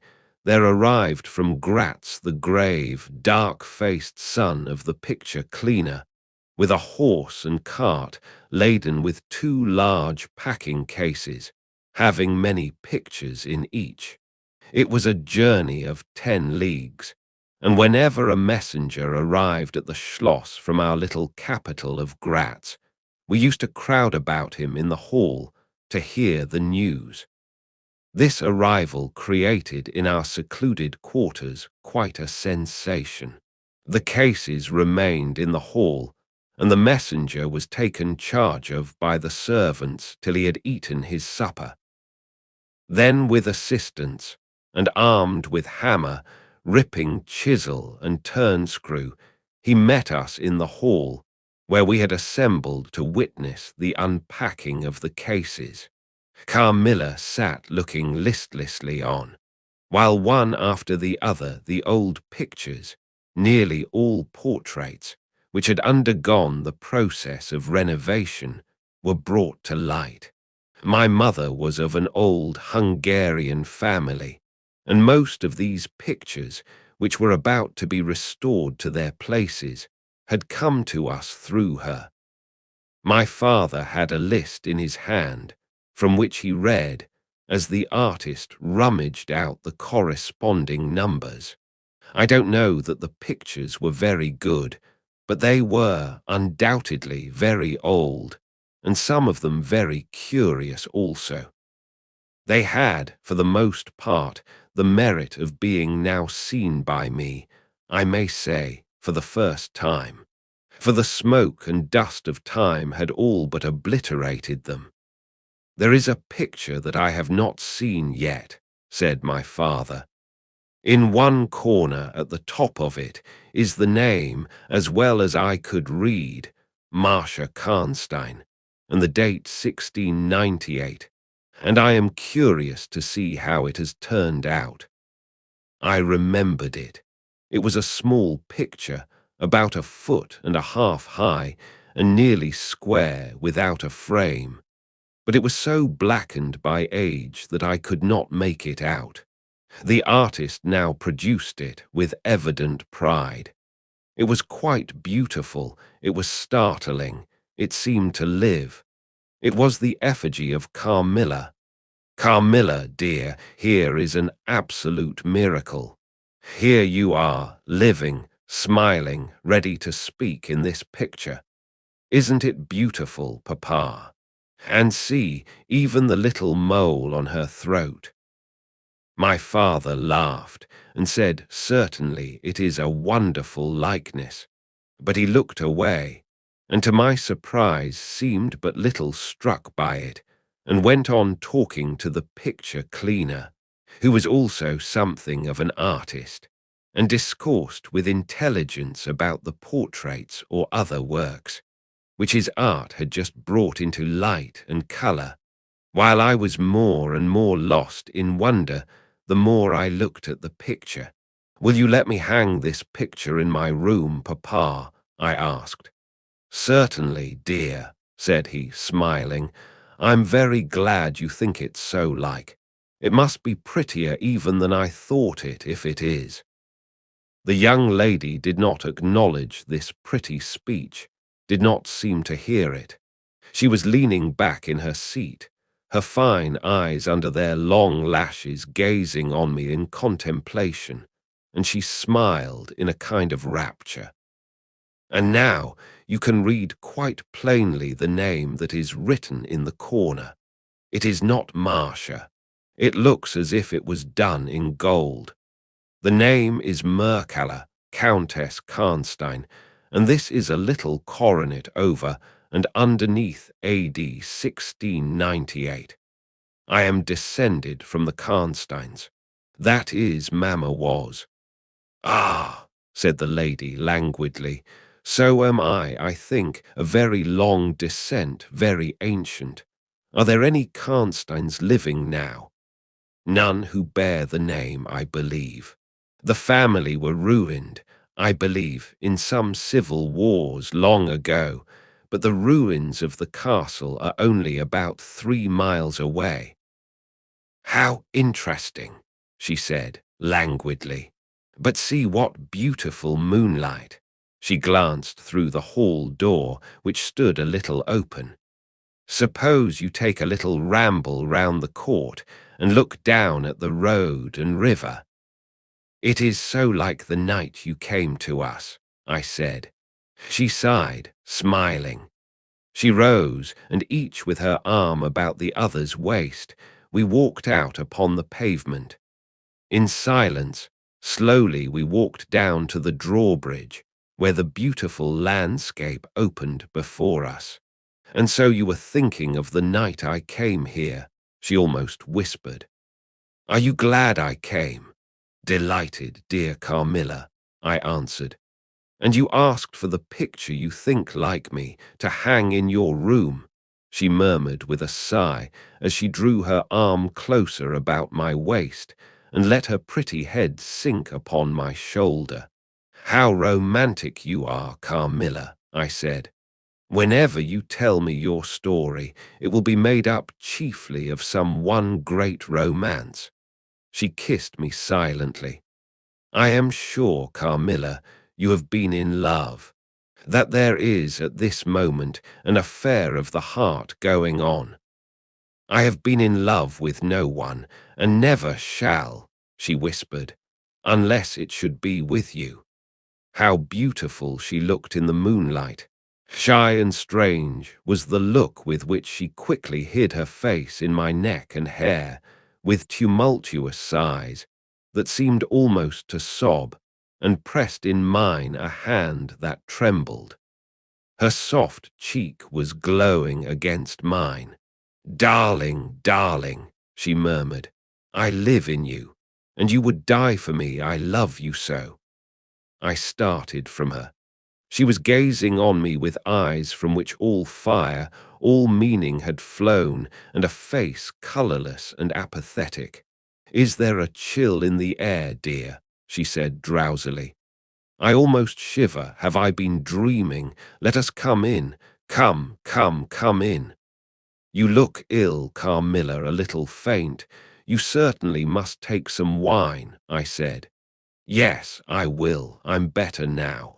I shall be quite well in a few minutes." "Yes, do give me a little wine," answered Carmilla as we approached the door. "Let us look again for a moment. It is the last time, perhaps, I shall see the moonlight with you. How do you feel now, dear Carmilla? Are you really better?" I asked. I was beginning to take alarm, lest she should have been stricken with the strange epidemic that they said had invaded the country about us. Papa would be grieved beyond measure, I added, if he thought you were ever so little ill without immediately letting us know. We have a very skillful doctor near us, the physician who was with Papa today. I'm sure he is. I know how kind you all are, but dear child, I am quite well again. There is nothing ever wrong with me but a little weakness. People say I am languid. I am incapable of exertion. I can scarcely walk as far as a child of 3 years old, and every now and then the little strength I have falters, and I become as you have just seen me. But after all, I am very easily set up again. In a moment I am perfectly myself. See how I have recovered. So, indeed, she had, and she and I talked a great deal, and very animated she was. And the remainder of that evening passed without any recurrence of what I called her infatuations. I mean her crazy talk and looks, which embarrassed and even frightened me. But there occurred that night an event which gave my thoughts quite a new turn, and seemed to startle even Carmilla's languid nature into momentary energy. Chapter separator, VI. A very strange agony when we got into the drawing-room and had sat down to our coffee and chocolate. Although Carmilla did not take any, she seemed quite herself again, and Madame and Mademoiselle de Lafontaine joined us, and made a little card party, in the course of which Papa came in for what he called his dish of tea. When the game was over, he sat down beside Carmilla on the sofa and asked her, a little anxiously, whether she had heard from her mother since her arrival. She answered no. He then asked whether she knew where a letter would reach her at present. I cannot tell, she answered ambiguously, but I have been thinking of leaving you. You have been already too hospitable and too kind to me. I have given you an infinity of trouble, and I should wish to take a carriage tomorrow and post in pursuit of her. I know where I shall ultimately find her, although I dare not yet tell you. But you must not dream of any such thing, exclaimed my father, to my great relief. We can't afford to lose you so, and I won't consent to your leaving us, except under the care of your mother, who was so good as to consent to your remaining with us till she should herself return. I should be quite happy if I knew that you heard from her. But this evening, the accounts of the progress of the mysterious disease that has invaded our neighborhood grow even more alarming. And my beautiful guest, I do feel the responsibility, unaided by advice from your mother, very much. But I shall do my best, and one thing is certain, that you must not think of leaving us without her distinct direction to that effect. We should suffer too much in parting from you to consent to it easily. Thank you, sir, 1,000 times for your hospitality, she answered, smiling bashfully. You have all been too kind to me. I have seldom been so happy in all my life before, as in your beautiful chateau, under your care, and in the society of your dear daughter. So he gallantly, in his old-fashioned way, kissed her hand, smiling and pleased at her little speech. I accompanied Carmilla as usual to her room, and sat and chatted with her while she was preparing for bed. "Do you think," I said at length, "that you will ever confide fully in me?" She turned round smiling, but made no answer, only continued to smile on me. "You won't answer that," I said. You can't answer pleasantly. I ought not to have asked you. You were quite right to ask me that, or anything. You do not know how dear you are to me, or you could not think any confidence too great to look for. But I am under vows, no, none half so awfully, and I dare not tell my story yet, even to you. The time is very near when you shall know everything. You will think me cruel, very selfish, but love is always selfish. The more ardent, the more selfish. How jealous I am you cannot know. You must come with me, loving me to death, or else hate me and still come with me, and hating me through death and after. There is no such word as indifference in my apathetic nature. Now, Carmilla, you are going to talk your wild nonsense again, I said hastily. Not I, silly little fool as I am, and full of whims and fancies. For your sake I'll talk like a sage. Were you ever at a ball? No, how you do run on. What is it like? How charming it must be. I almost forget it is years ago. I laughed. You are not so old. Your first ball can hardly be forgotten yet. I remember everything about it with an effort. I see it all, as divers see what is going on above them, through a medium, dense, rippling, but transparent. There occurred that night what has confused the picture and made its colours faint. I was all but assassinated in my bed, wounded here. She touched her breast, and never was the same since. Were you near dying? Yes, very, a cruel love, strange love that would have taken my life. Love will have its sacrifices. No sacrifice without blood. Let us go to sleep now. I feel so lazy. How can I get up just now and lock my door? She was lying with her tiny hands buried in her rich wavy hair, under her cheek, her little head upon the pillow, and her glittering eyes followed me wherever I moved, with a kind of shy smile that I could not decipher. I bid her good night, and crept from the room with an uncomfortable sensation. I often wondered whether our pretty guest ever said her prayers. I certainly had never seen her upon her knees.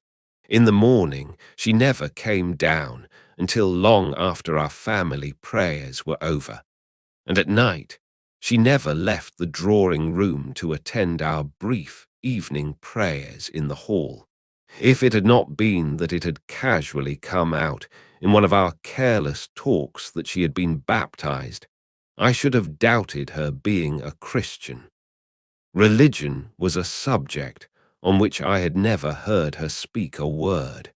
If I had known the world better, this particular neglect or antipathy would not have so much surprised me. The precautions of nervous people are infectious, and persons of a like temperament are pretty sure, after a time, to imitate them. I had adopted Carmilla's habit of locking her bedroom door, having taken into my head all her whimsical alarms about midnight invaders and prowling assassins. I had also adopted her precaution of making a brief search through her room to satisfy herself that no lurking assassin or robber was ensconced. These wise measures taken, I got into my bed and fell asleep. A light was burning in my room. This was an old habit of very early date, and which nothing could have tempted me to dispense with. Thus fortified, I might take my rest in peace. But dreams come through stone walls, light up dark rooms, or darken light ones, and their persons make their exits and their entrances as they please, and laugh at locksmiths.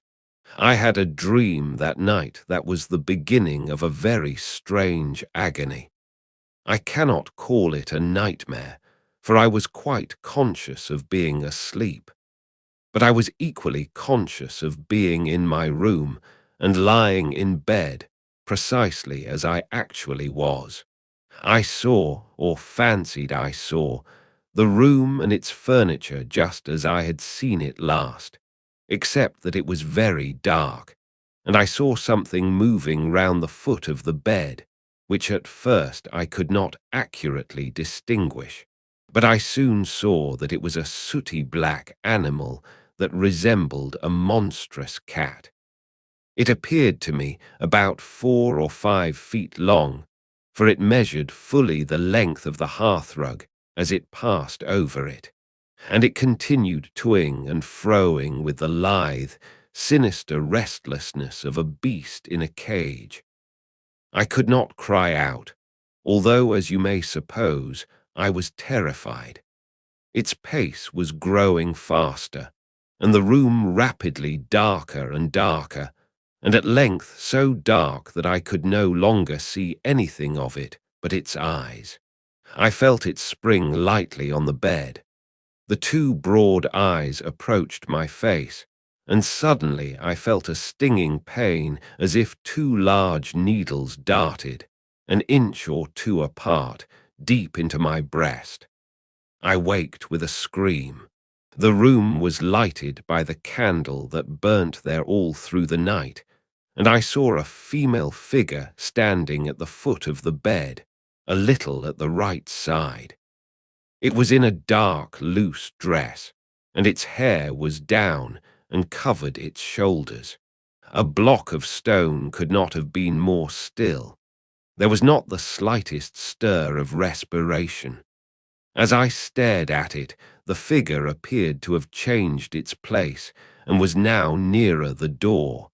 Then, close to it, the door opened, and it passed out. I was now relieved and able to breathe and move. My first thought was that Carmilla had been playing me a trick and that I had forgotten to secure my door. I hastened to it and found it locked as usual on the inside. I was afraid to open it. I was horrified. I sprang into my bed and covered my head up in the bedclothes and lay there more dead than alive till morning. Chapter separator, VII.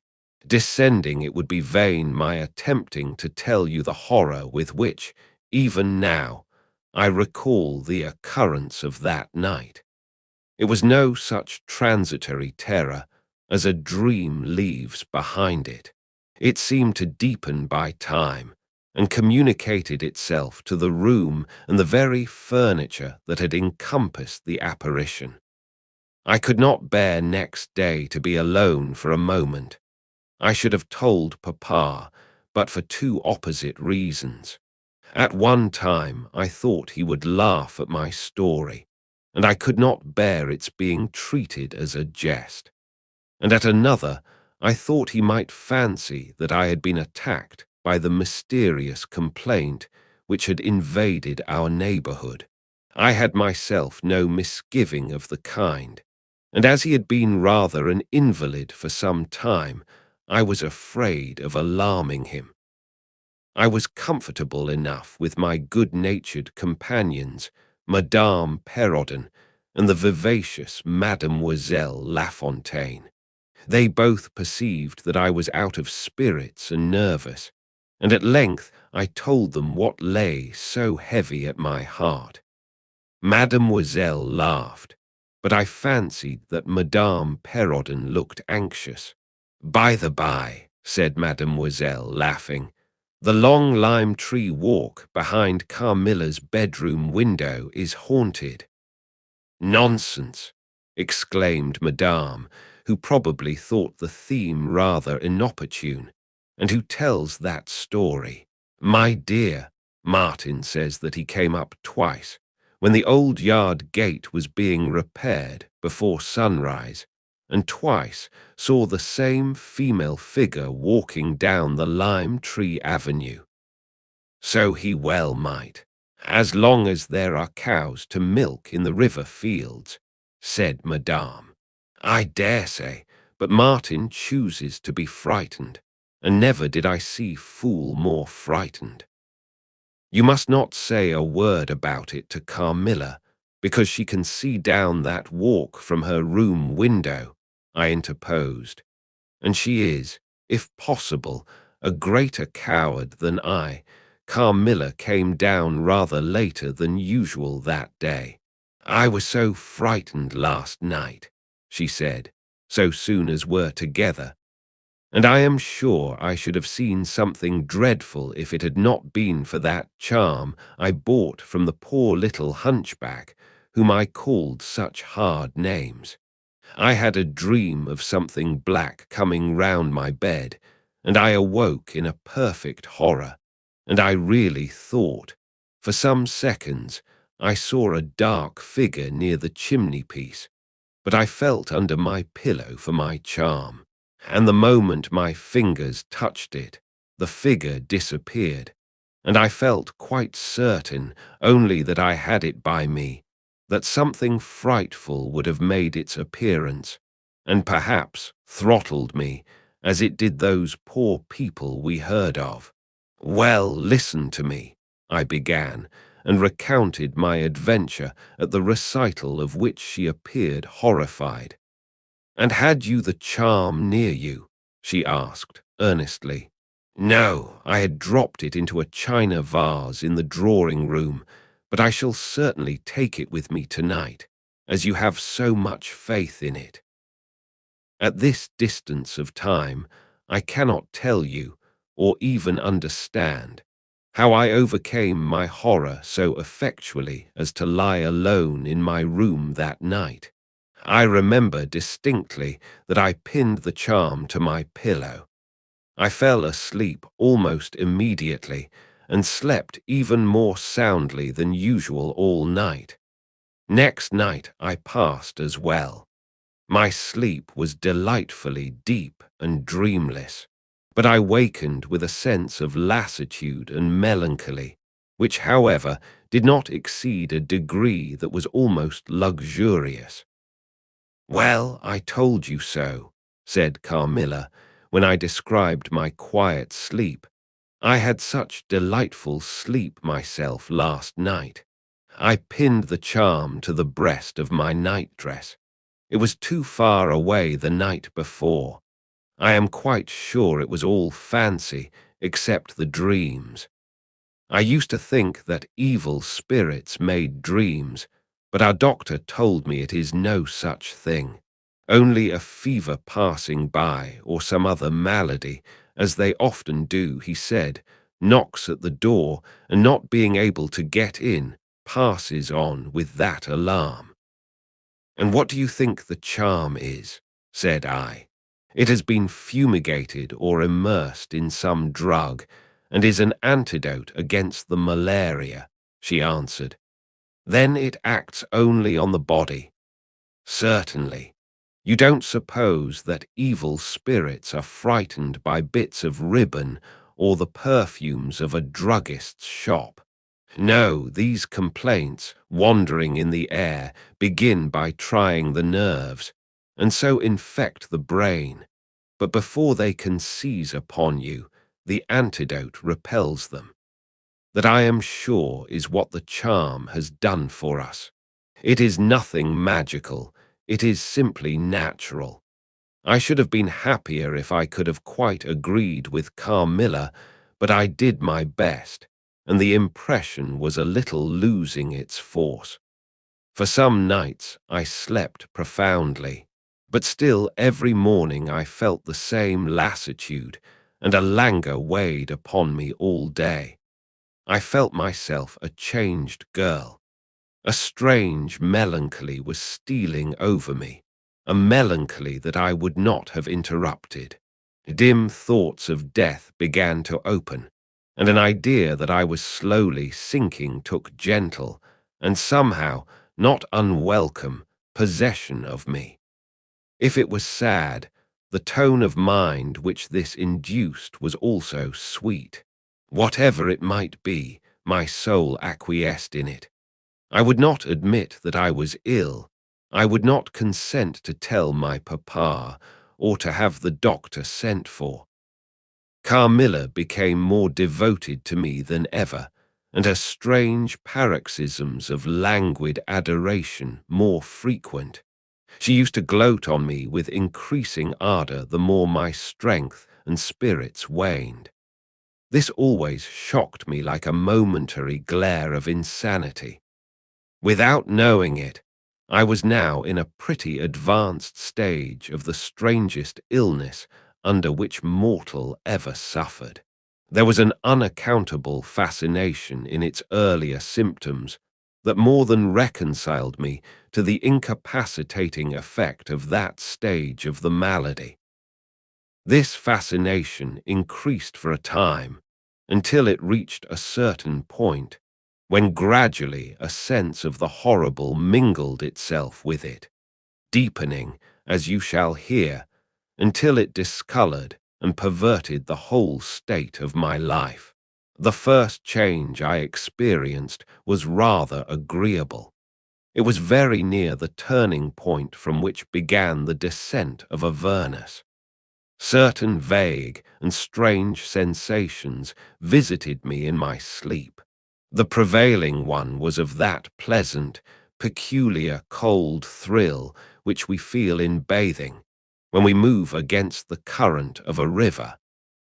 This was soon accompanied by dreams that seemed interminable, and were so vague that I could never recollect their scenery and persons, or any one connected portion of their action. But they left an awful impression, and a sense of exhaustion, as if I had passed through a long period of great mental exertion and danger. After all these dreams, there remained on waking a remembrance of having been in a place very nearly dark, and of having spoken to people whom I could not see, and especially of one clear voice, of a female's, very deep, that spoke as if at a distance, slowly, and producing always the same sensation of indescribable solemnity and fear. Sometimes there came a sensation as if a hand was drawn softly along my cheek and neck. Sometimes it was as if warm lips kissed me, and longer and more lovingly as they reached my throat. But there the caress fixed itself. My heart beat faster. My breathing rose and fell rapidly and full drawn. A sobbing that rose into a sense of strangulation supervened and turned into a dreadful convulsion, in which my senses left me and I became unconscious. It was now 3 weeks since the commencement of this unaccountable state. My sufferings had, during the last week, told upon my appearance. I had grown pale, my eyes were dilated and darkened underneath, and the languor which I had long felt began to display itself in my countenance. My father asked me often whether I was ill, but with an obstinacy which now seems to me unaccountable, I persisted in assuring him that I was quite well. In a sense, this was true. I had no pain. I could complain of no bodily derangement. My complaint seemed to be one of the imagination or the nerves, and horrible as my sufferings were, I kept them with a morbid reserve very nearly to myself. It could not be that terrible complaint which the peasants called the upire, for I had now been suffering for 3 weeks, and they were seldom ill for much more than 3 days, when death put an end to their miseries.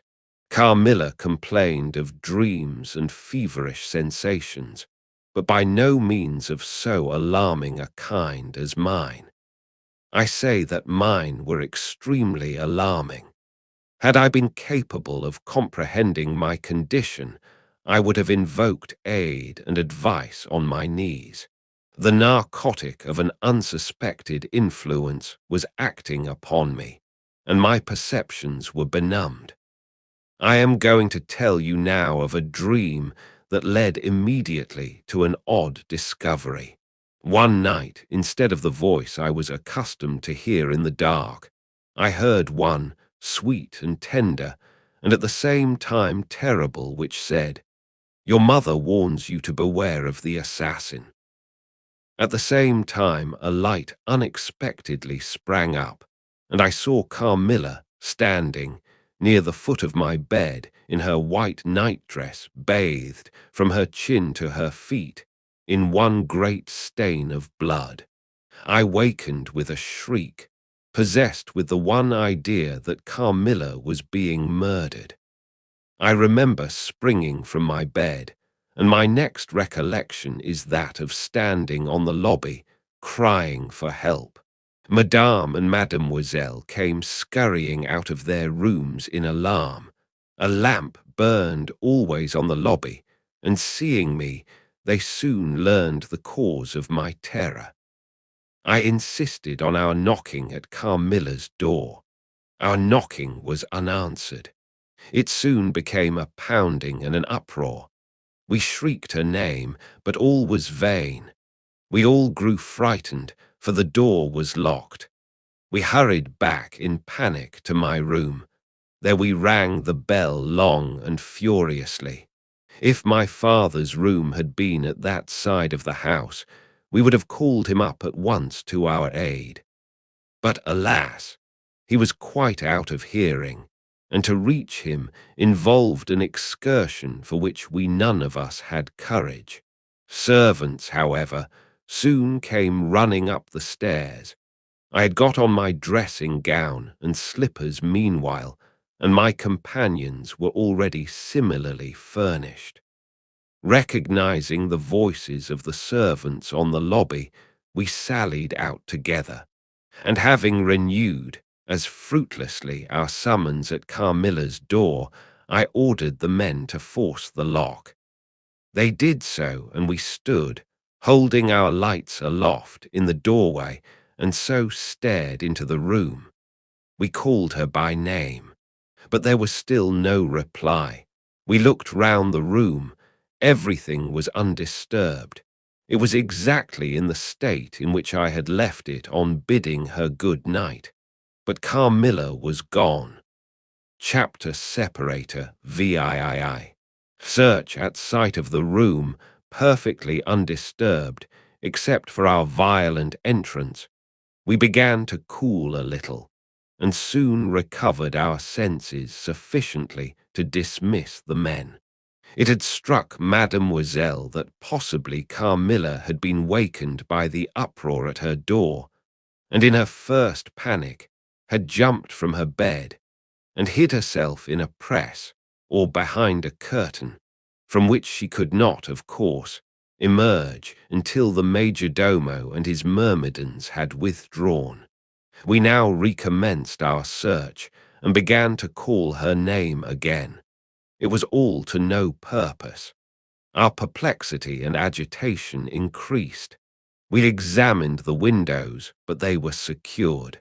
I implored of Carmilla, if she had concealed herself, to play this cruel trick no longer, to come out and to end our anxieties. It was all useless. I was by this time convinced that she was not in the room, nor in the dressing room, the door of which was still locked on this side. She could not have passed it. I was utterly puzzled. Had Carmilla discovered one of those secret passages which the old housekeeper said were known to exist in the Schloss, although the tradition of their exact situation had been lost? A little time would, no doubt, explain all, utterly perplexed, as for the present we were.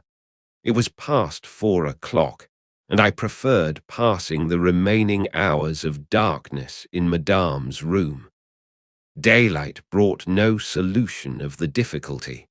The whole household, with my father at its head, was in a state of agitation next morning. Every part of the chateau was searched. The grounds were explored. No trace of the missing lady could be discovered. The stream was about to be dragged. My father was in distraction. What a tale to have to tell the poor girl's mother on her return. I, too, was almost beside myself, though my grief was quite of a different kind. The morning was passed in alarm and excitement. It was now 1 o'clock, and still no tidings. I ran up to Carmilla's room and found her standing at her dressing table. I was astounded. I could not believe my eyes. She beckoned me to her with her pretty finger in silence. Her face expressed extreme fear. I ran to her in an ecstasy of joy. I kissed and embraced her again and again. I ran to the bell and rang it vehemently to bring others to the spot who might at once relieve my father's anxiety. "Dear Carmilla, what has become of you all this time? We have been in agonies of anxiety about you," I exclaimed. "Where have you been? How did you come back?" "Last night has been a night of wonders," she said. "For mercy's sake, explain all you can." "It was past 2 last night," she said, "when I went to sleep as usual in my bed, with my doors locked, that of the dressing room, and that opening upon the gallery. My sleep was uninterrupted, and so far as I know, dreamless. But I woke just now on the sofa in the dressing room there, and I found the door between the rooms open, and the other door forced. How could all this have happened without my being wakened? It must have been accompanied with a great deal of noise, and I am particularly easily wakened. And how could I have been carried out of my bed without my sleep having been interrupted, I whom the slightest stir startles?" By this time, Mademoiselle, my father, and a number of the servants were in the room. Carmilla was, of course, overwhelmed with inquiries, congratulations, and welcomes. She had but one story to tell, and seemed the least able of all the party to suggest any way of accounting for what had happened. My father took a turn up and down the room, thinking. I saw Carmilla's eye follow him for a moment with a sly, dark glance.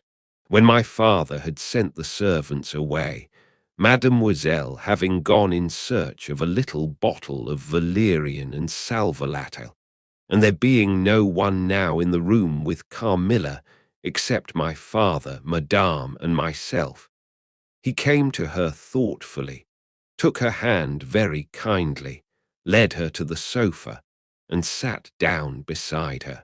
"Will you forgive me, my dear, if I risk a conjecture and ask a question?"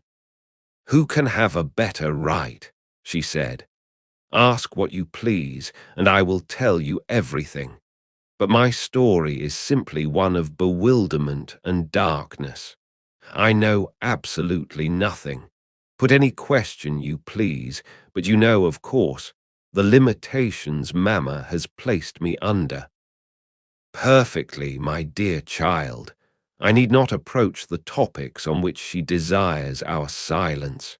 Now, the marvel of last night consists in your having been removed from your bed and your room, without being wakened, and this removal having occurred apparently while the windows were still secured, and the 2 doors locked upon the inside. I will tell you my theory and ask you a question." Carmilla was leaning on her hand dejectedly. Madame and I were listening breathlessly. "Now, my question is this. Have you ever been suspected of walking in your sleep?" "Never, since I was very young indeed." "But you did walk in your sleep when you were young?" "Yes, I know I did. I have been told so often by my old nurse." My father smiled and nodded. "Well, what has happened is this. You got up in your sleep, unlocked the door, not leaving the key as usual in the lock, but taking it out and locking it on the outside. You again took the key out, and carried it away with you to some one of the 25 rooms on this floor, or perhaps upstairs or downstairs. There are so many rooms and closets, so much heavy furniture, and such accumulations of lumber that it would require a week to search this old house thoroughly. Do you see now what I mean? I do, but not all, she answered. And how, Papa, do you account for her finding herself on the sofa in the dressing room, which we had searched so carefully? She came there after you had searched it, still in her sleep, and at last awoke spontaneously, and was as much surprised to find herself where she was as anyone else. I wish all mysteries were as easily and innocently explained as yours, Carmilla, he said, laughing. And so we may congratulate ourselves on the certainty that the most natural explanation of the occurrence is one that involves no drugging, no tampering with locks, no burglars or poisoners or witches, nothing that need alarm Carmilla or anyone else for our safety. Carmilla was looking charmingly. Nothing could be more beautiful than her tints. Her beauty was, I think, enhanced by that graceful languor that was peculiar to her. I think my father was silently contrasting her looks with mine, for he said, "I wish my poor Laura was looking more like herself," and he sighed. So our alarms were happily ended, and Carmilla restored to her friends. Chapter Separator IX. The doctor, as Carmilla, would not hear of an attendant sleeping in her room. My father arranged that a servant should sleep outside her door, so that she would not attempt to make another such excursion without being arrested at her own door. That night passed quietly, and next morning early, the doctor, whom my father had sent for without telling me a word about it, arrived to see me. Madame accompanied me to the library, and there the grave little doctor, with white hair and spectacles, whom I mentioned before, was waiting to receive me. I told him my story, and as I proceeded, he grew graver and graver. We were standing, he and I, in the recess of one of the windows, facing one another.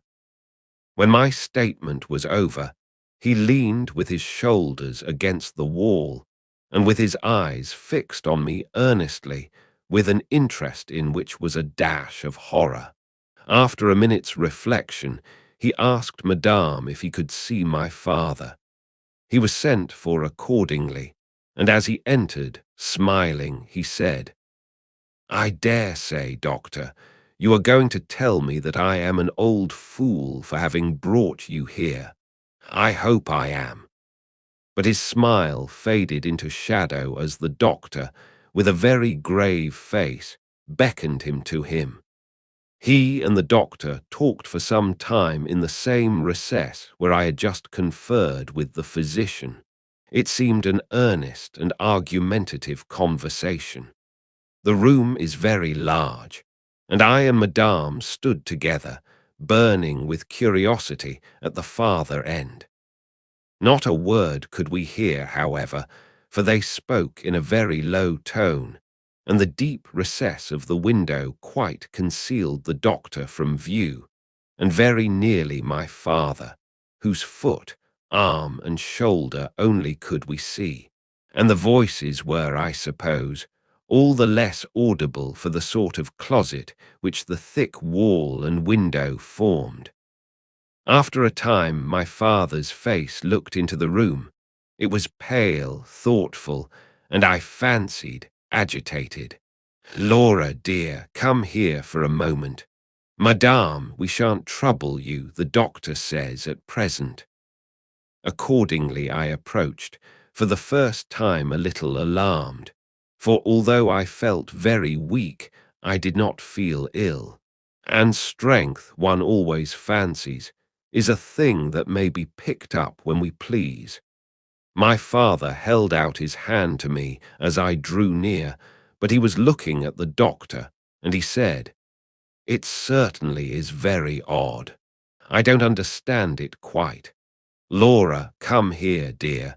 Now attend to Dr. Spielsberg and recollect yourself. You mentioned a sensation like that of two needles piercing the skin somewhere about your neck on the night when you experienced your first horrible dream. Is there still any soreness?" "None at all," I answered. "Can you indicate with your finger about the point at which you think this occurred?" "Very little below my throat. Here," I answered. I wore a mourning dress, which covered the place I pointed to. "Now you can satisfy yourself," said the doctor. "You won't mind your papa's lowering your dress a very little. It is necessary to detect a symptom of the complaint under which you have been suffering." I acquiesced. It was only an inch or two below the edge of my collar.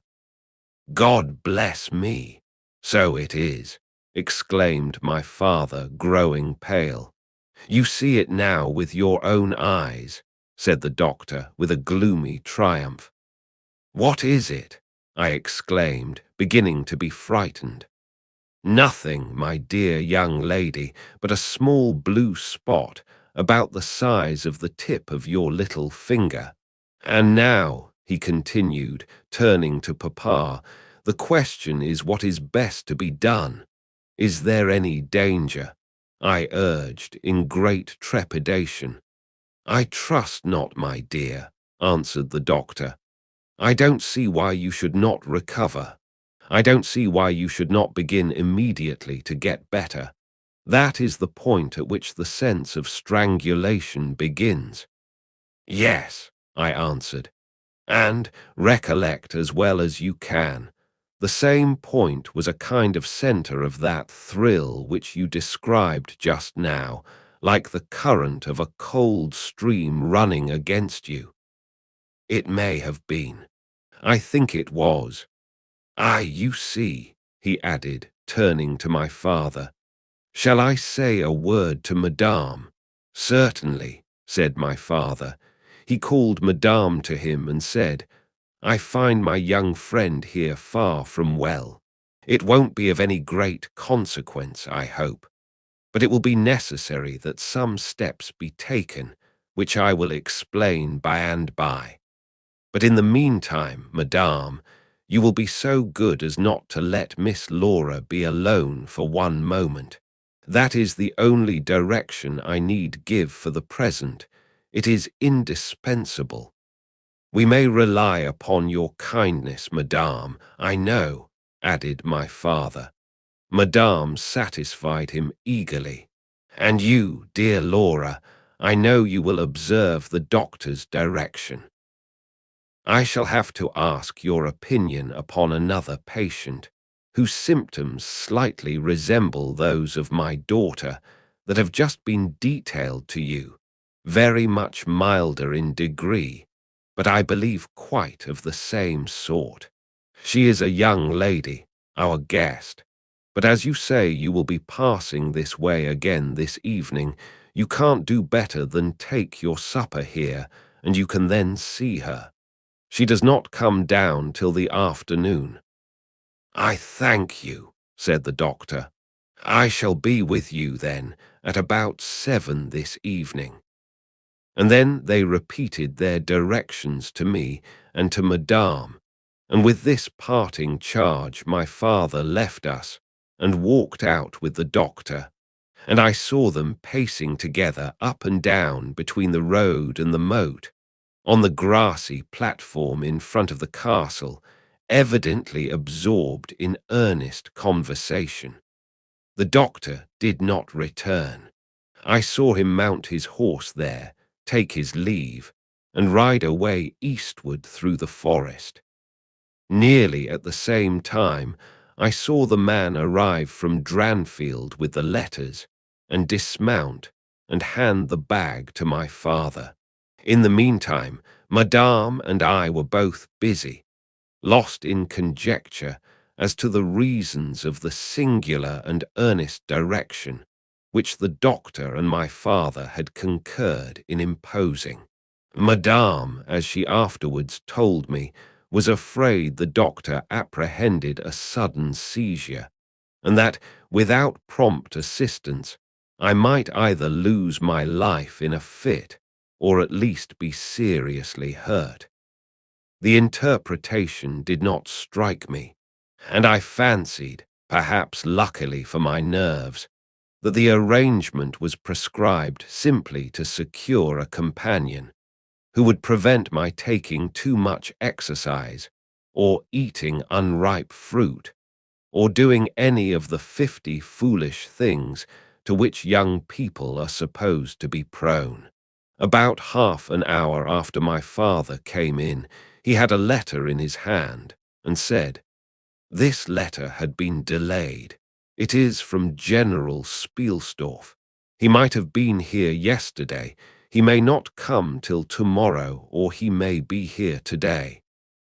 He put the open letter into my hand, but he did not look pleased, as he used when a guest, especially one so much loved as the General, was coming. On the contrary, he looked as if he wished him at the bottom of the Red Sea. There was plainly something on his mind which he did not choose to divulge. "Papa, darling, will you tell me this?" said I, suddenly laying my hand on his arm and looking, I am sure, imploringly in his face. "Perhaps," he answered, smoothing my hair caressingly over my eyes. "Does the doctor think me very ill?" "No, dear. He thinks, if right steps are taken, you will be quite well again, at least, on the high road to a complete recovery in a day or two," he answered, a little dryly. "I wish our good friend, the General, had chosen any other time. That is, I wish you had been perfectly well to receive him." "But do tell me, Papa," I insisted. "What does he think is the matter with me?" "Nothing. You must not plague me with questions," he answered, with more irritation than I ever remember him to have displayed before. And seeing that I looked wounded, I suppose, he kissed me and added, "You shall know all about it in a day or two. That is all that I know. In the meantime, you are not to trouble your head about it." He turned and left the room, but came back before I had done wondering and puzzling over the oddity of all this. It was merely to say that he was going to Karnstein, and had ordered the carriage to be ready at 12, and that I and Madame should accompany him. He was going to see the priest who lived near those picturesque grounds, upon business, and as Carmilla had never seen them, she could follow when she came down with Mademoiselle, who would bring materials for what you call a picnic, which might be laid for us in the ruined castle. At 12 o'clock, accordingly, I was ready, and not long after, my father, Madame, and I set out upon our projected drive. Passing the drawbridge, we turn to the right, and follow the road over the steep Gothic bridge, westward, to reach the deserted village and ruined castle of Karnstein. No sylvan drive can be fancied prettier. The ground breaks into gentle hills and hollows, all clothed with beautiful wood, totally destitute of the comparative formality which artificial planting and early culture and pruning impart. The irregularities of the ground often lead the road out of its course, and cause it to wind beautifully round the sides of broken hollows and the steeper sides of the hills, among varieties of ground almost inexhaustible. Turning one of these points, we suddenly encountered our old friend, the General, riding towards us, attended by a mounted servant. His portmanteaus were following in a hired wagon, such as we term a cart. The general dismounted as we pulled up, and after the usual greetings, was easily persuaded to accept the vacant seat in the carriage and send his horse on with his servant to the Schloss. Chapter separator X. Bereaved, it was about 10 months since we had last seen him, but that time had sufficed to make an alteration of years in his appearance. He had grown thinner. Something of gloom and anxiety had taken the place of that cordial serenity which used to characterize his features. His dark blue eyes, always penetrating, now gleamed with a sterner light from under his shaggy grey eyebrows. It was not such a change as grief alone usually induces, and angrier passions seem to have had their share in bringing it about. We had not long resumed our drive, when the general began to talk, with his usual soldierly directness, of the bereavement, as he termed it, which he had sustained in the death of his beloved niece and ward, and he then broke out in a tone of intense bitterness and fury, inveighing against the hellish arts to which she had fallen a victim, and expressing, with more exasperation than piety, his wonder that heaven should tolerate so monstrous an indulgence of the lusts and malignity of hell. My father, who saw at once that something very extraordinary had befallen, asked him, if not too painful to him, to detail the circumstances which he thought justified the strong terms in which he expressed himself. "I should tell you all with pleasure," said the general, "but you would not believe me." "Why should I not?" he asked. "Because," he answered testily, "you believe in nothing but what consists with your own prejudices and illusions. I remember when I was like you, but I have learned better." "Try me," said my father. "I am not such a dogmatist as you suppose. Besides which, I very well know that you generally require proof for what you believe, and am therefore very strongly predisposed to respect your conclusions. You are right in supposing that I have not been led lightly into a belief in the marvelous, for what I have experienced is marvelous, and I have been forced by extraordinary evidence to credit that which ran counter, diametrically, to all my theories. I have been made the dupe of a preternatural conspiracy. Notwithstanding his professions of confidence in the general's penetration, I saw my father at this point glance at the general, with, as I thought, a marked suspicion of his sanity. The general did not see it, luckily. He was looking gloomily and curiously into the glades and vistas of the woods that were opening before us. "You are going to the ruins of Karnstein," he said. "Yes, it is a lucky coincidence. Do you know I was going to ask you to bring me there to inspect them? I have a special object in exploring. There is a ruined chapel, ain't there, with a great many tombs of that extinct family." "So there are. Highly interesting," said my father. "I hope you are thinking of claiming the title and estates." My father said this gaily, but the general did not recollect the laugh, or even the smile, which courtesy exacts for a friend's joke.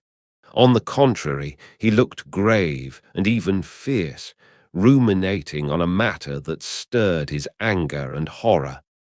"Something very different," he said gruffly. "I mean to unearth some of those fine people. I hope, by God's blessing, to accomplish a pious sacrilege here, which will relieve our earth of certain monsters, and enable honest people to sleep in their beds without being assailed by murderers. I have strange things to tell you, my dear friend, such as I myself would have scouted as incredible a few months since."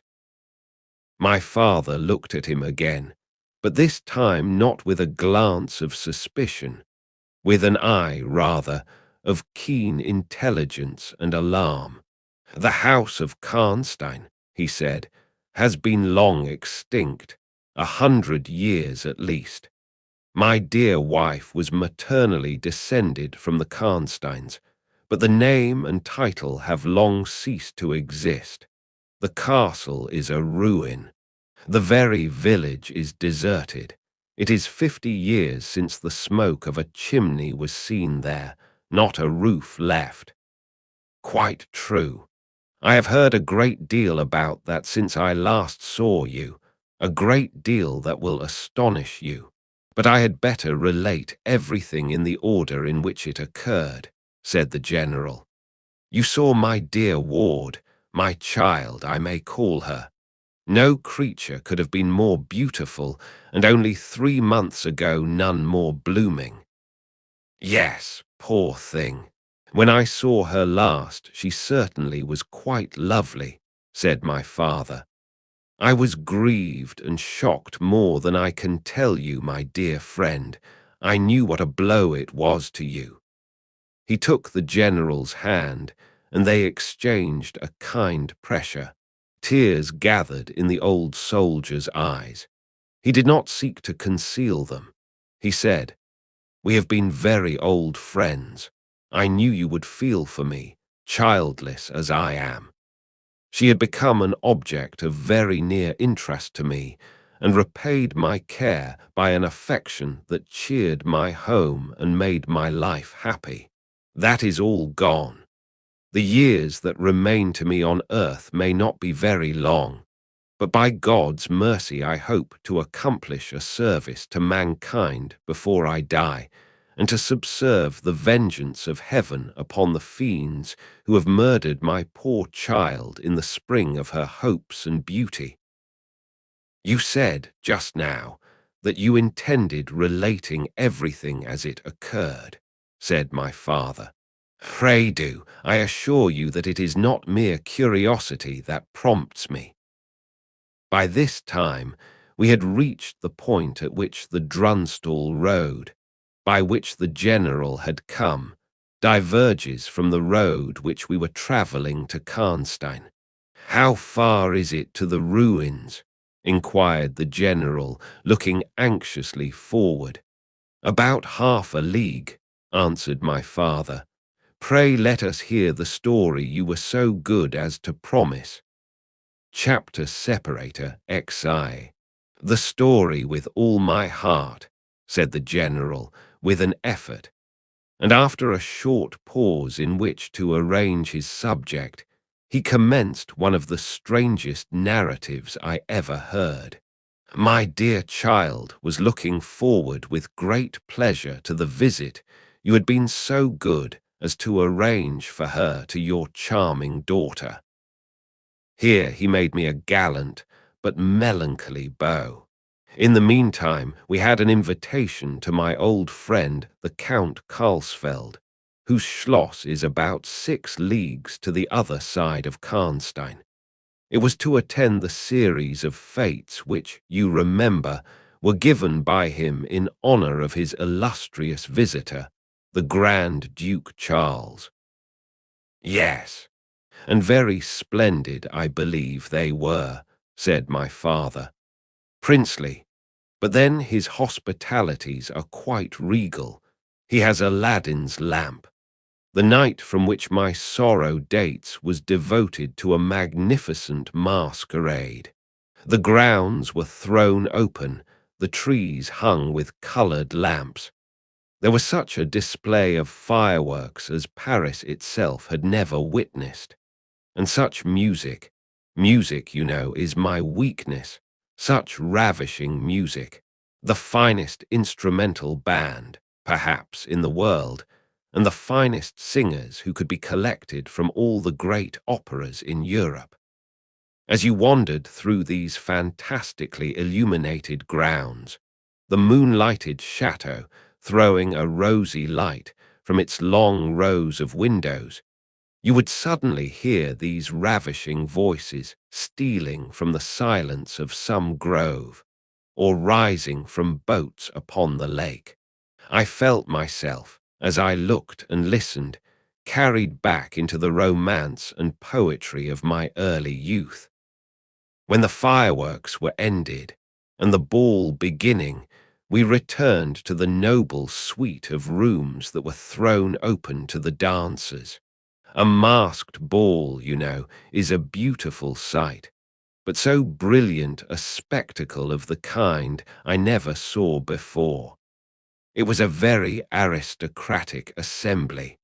I was myself almost the only nobody present. My dear child was looking quite beautiful. She wore no mask. Her excitement and delight added an unspeakable charm to her features, always lovely. I remarked a young lady, dressed magnificently, but wearing a mask, who appeared to me to be observing my ward with extraordinary interest. I had seen her earlier in the evening in the great hall, and again for a few minutes walking near us on the terrace under the castle windows, similarly employed. A lady, also masked, richly and gravely dressed, and with a stately air like a person of rank, accompanied her as a chaperon. Had the young lady not worn a mask, I could, of course, have been much more certain upon the question whether she was really watching my poor darling. I am now well assured that she was. We were now in one of the salons. My poor dear child had been dancing, and was resting a little in one of the chairs near the door. I was standing near. The two ladies I have mentioned had approached, and the younger took the chair next my ward, while her companion stood beside me, and for a little time addressed herself in a low tone to her charge. Availing herself of the privilege of her mask, she turned to me, and in the tone of an old friend, and calling me by my name, opened a conversation with me, which piqued my curiosity a good deal. She referred to many scenes where she had met me, at court, and at distinguished houses. She alluded to little incidents which I had long ceased to think of, but which, I found, had only lain in abeyance in my memory, for they instantly started into life at her touch. I became more and more curious to ascertain who she was every moment. She parried my attempts to discover very adroitly and pleasantly. The knowledge she showed of many passages in my life seemed to me all but unaccountable, and she appeared to take a not unnatural pleasure in foiling my curiosity, and in seeing me flounder in my eager perplexity from one conjecture to another. In the meantime, the young lady, whom her mother called by the odd name of Millarca, when she once or twice addressed her, had, with the same ease and grace, got into conversation with my ward. She introduced herself by saying that her mother was a very old acquaintance of mine. She spoke of the agreeable audacity which a mask rendered practicable. She talked like a friend. She admired her dress, and insinuated very prettily her admiration of her beauty. She amused her with laughing criticisms upon the people who crowded the ballroom, and laughed at my poor child's fun. She was very witty and lively when she pleased, and after a time they had grown very good friends, and the young stranger lowered her mask, displaying a remarkably beautiful face. I had never seen it before, neither had my dear child. But though it was new to us, the features were so engaging as well as lovely that it was impossible not to feel the attraction powerfully. My poor girl did so. I never saw anyone more taken with another at first sight, unless, indeed, it was the stranger herself, who seemed quite to have lost her heart to her. In the meantime, availing myself of the license of a masquerade, I put not a few questions to the elder lady. "You have puzzled me utterly," I said, laughing. "Is that not enough? Won't you now consent to stand on equal terms and do me the kindness to remove your mask?" "Can any request be more unreasonable?" she replied. "Ask a lady to yield an advantage. Beside, how do you know you should recognize me? Years make changes."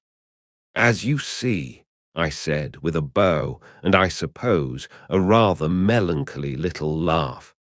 "As philosophers tell us," she said. "And how do you know that a sight of my face would help you?" "I should take chance for that," I answered. "It is vain trying to make yourself out an old woman. Your figure betrays you." "Years, nevertheless, have passed since I saw you, rather since you saw me, for that is what I am considering. Milaka there is my daughter. I cannot then be young, even in the opinion of people whom time has taught to be indulgent, and I may not like to be compared with what you remember me. You have no mask to remove. You can offer me nothing in exchange. My petition is to your pity to remove it, and mine to yours to let it stay where it is," she replied. "Well, then, at least you will tell me whether you are French or German. You speak both languages so perfectly." "I don't think I shall tell you that, General. You intend a surprise and are meditating the particular point of attack." "At all events, you won't deny this," I said, "that being honored by your permission to converse, I ought to know how to address you. Shall I say Madame la Comtesse?" She laughed, and she would, no doubt, have met me with another evasion, if, indeed, I can treat any occurrence in an interview every circumstance of which was prearranged, as I now believe, with the profoundest cunning, as liable to be modified by accident. "As to that," she began, but she was interrupted, almost as she opened her lips, by a gentleman dressed in black, who looked particularly elegant and distinguished, with this drawback, that his face was the most deadly pale I ever saw, except in death.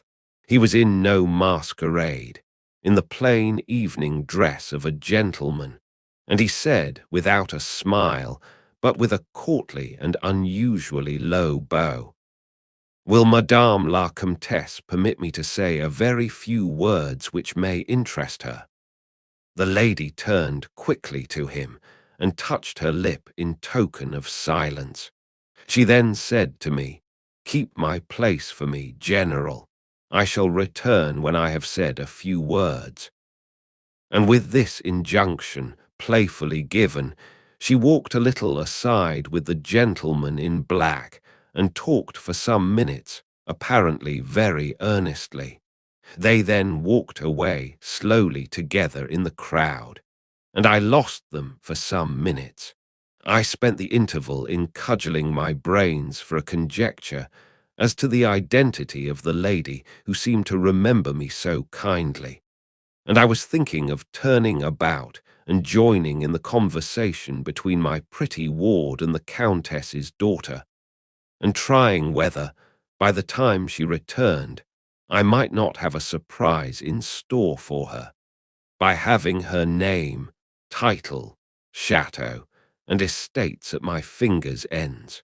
But at this moment she returned, accompanied by the pale man in black, who said, "I shall return and inform Madame la Comtesse when her carriage is at the door." He withdrew with a bow. Chapter separator, XII.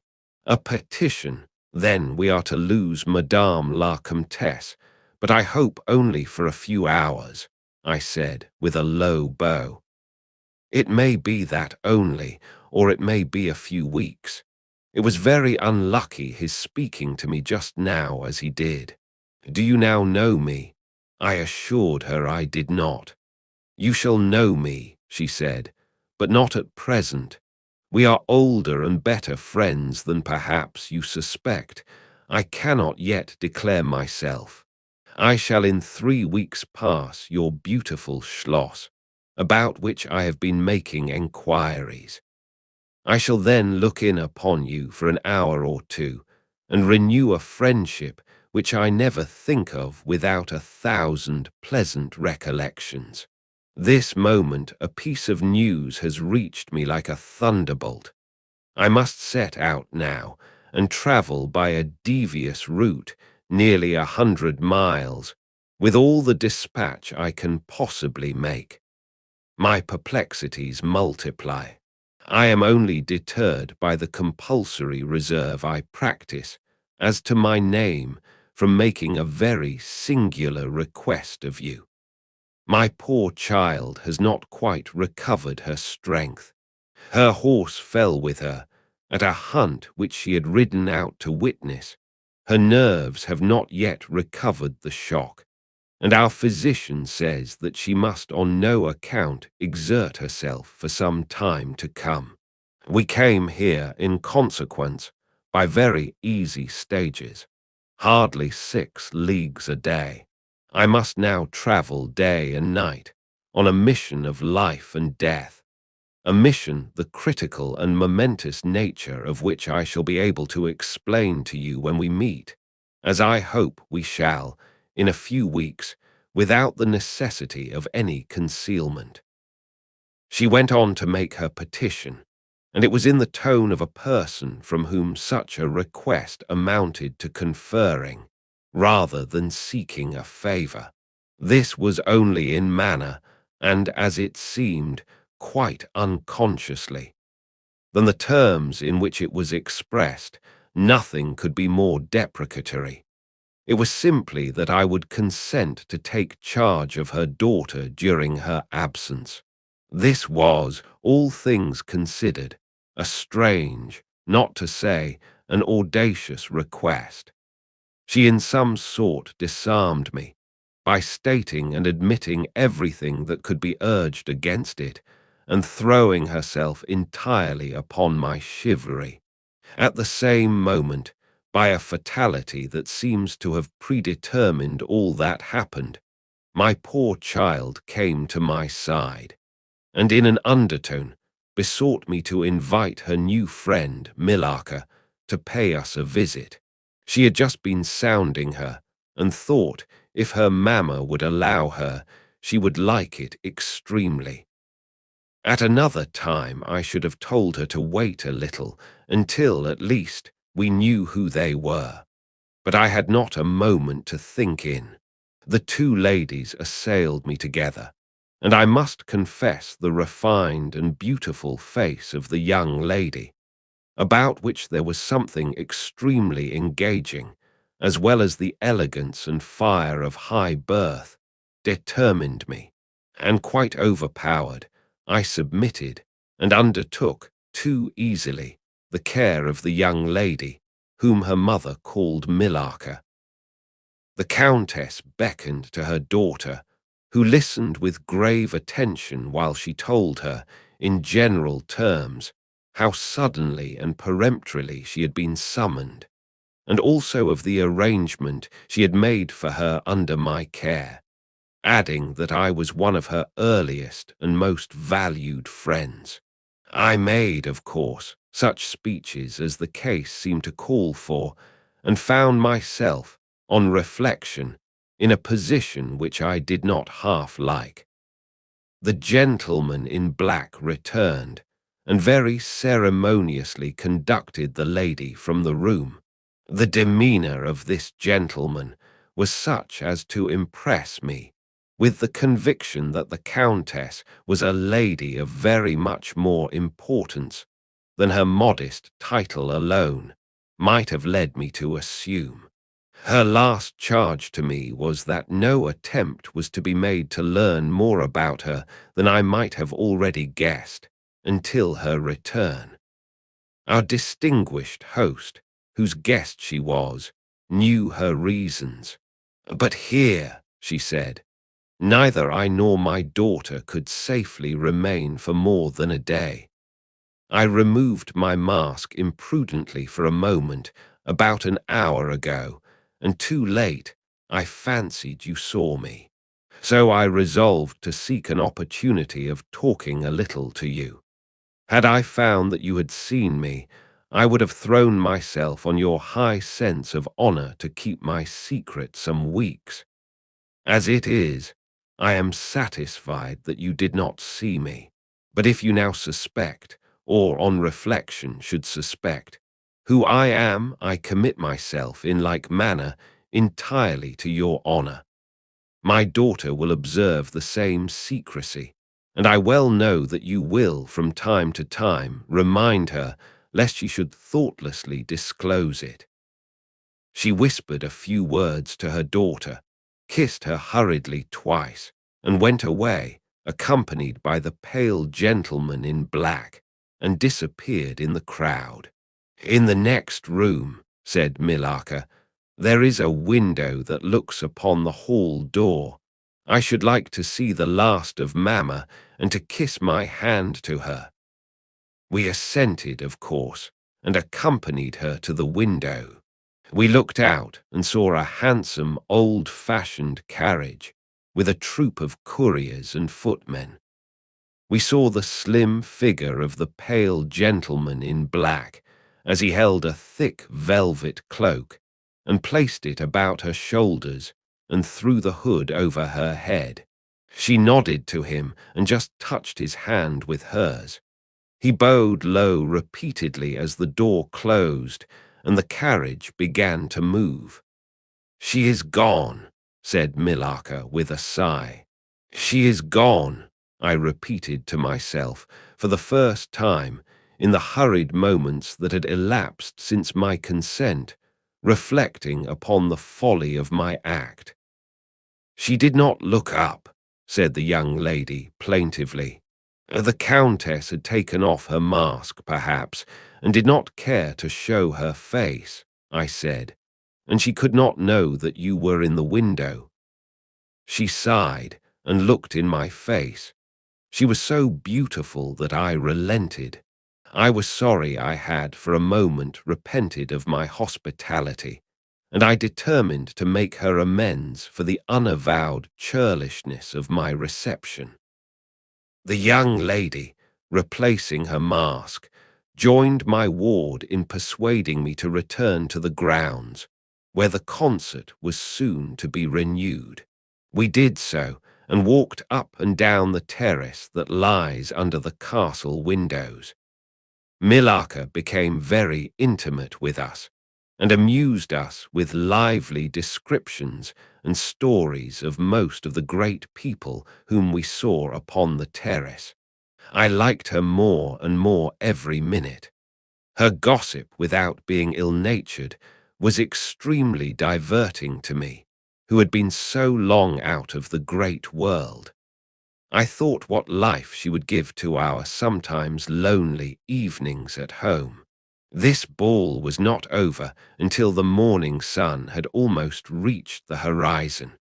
It pleased the Grand Duke to dance till then, so loyal people could not go away or think of bed. We had just got through a crowded saloon when my ward asked me what had become of Millarca. I thought she had been by her side, and she fancied she was by mine. The fact was, we had lost her.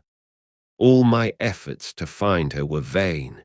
I feared that she had mistaken, in the confusion of a momentary separation from us, other people for her new friends, and had, possibly, pursued and lost them in the extensive grounds which were thrown open to us.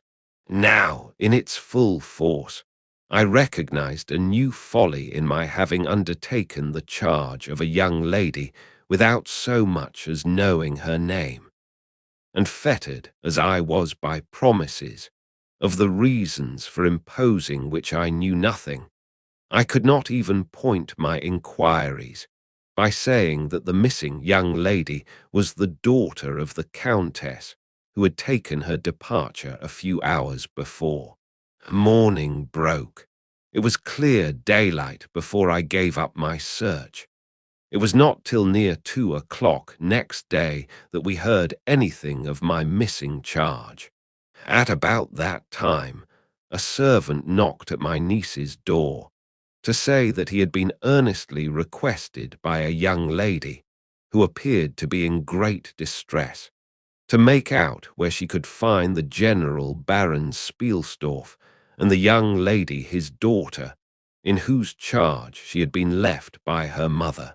There could be no doubt, notwithstanding the slight inaccuracy, that our young friend had turned up, and so she had. Would to heaven we had lost her. She told my poor child a story to account for her having failed to recover us for so long. Very late, she said. She had got to the housekeeper's bedroom in despair of finding us, and had then fallen into a deep sleep which, long as it was, had hardly sufficed to recruit her strength after the fatigues of the ball. That day Millarca came home with us. I was only too happy, after all, to have secured so charming a companion for my dear girl. Chapter Separator, XIII. The Woodman. There soon, however, appeared some drawbacks. In the first place, Millarca complained of extreme languor, the weakness that remained after her late illness, and she never emerged from her room till the afternoon was pretty far advanced. In the next place, it was accidentally discovered, although she always locked her door on the inside, and never disturbed the key from its place till she admitted the maid to assist at her toilet, that she was undoubtedly sometimes absent from her room in the very early morning, and at various times later in the day, before she wished it to be understood that she was stirring. She was repeatedly seen from the windows of the Schloss, in the first faint grey of the morning, walking through the trees in an easterly direction, and looking like a person in a trance. This convinced me that she walked in her sleep, but this hypothesis did not solve the puzzle. How did she pass out from her room, leaving the door locked on the inside? How did she escape from the house without unbarring door or window? In the midst of my perplexities, an anxiety of a far more urgent kind presented itself. My dear child began to lose her looks and health, and that in a manner so mysterious and even horrible that I became thoroughly frightened. She was at first visited by appalling dreams, then, as she fancied, by a spectre, sometimes resembling Millarca, sometimes in the shape of a beast, indistinctly seen, walking round the foot of her bed from side to side. Lastly came sensations. One, not unpleasant, but very peculiar, she said, resembled the flow of an icy stream against her breast. At a later time, she felt something like a pair of large needles pierce her, a little below the throat, with a very sharp pain. A few nights after, followed a gradual and convulsive sense of strangulation. Then came unconsciousness.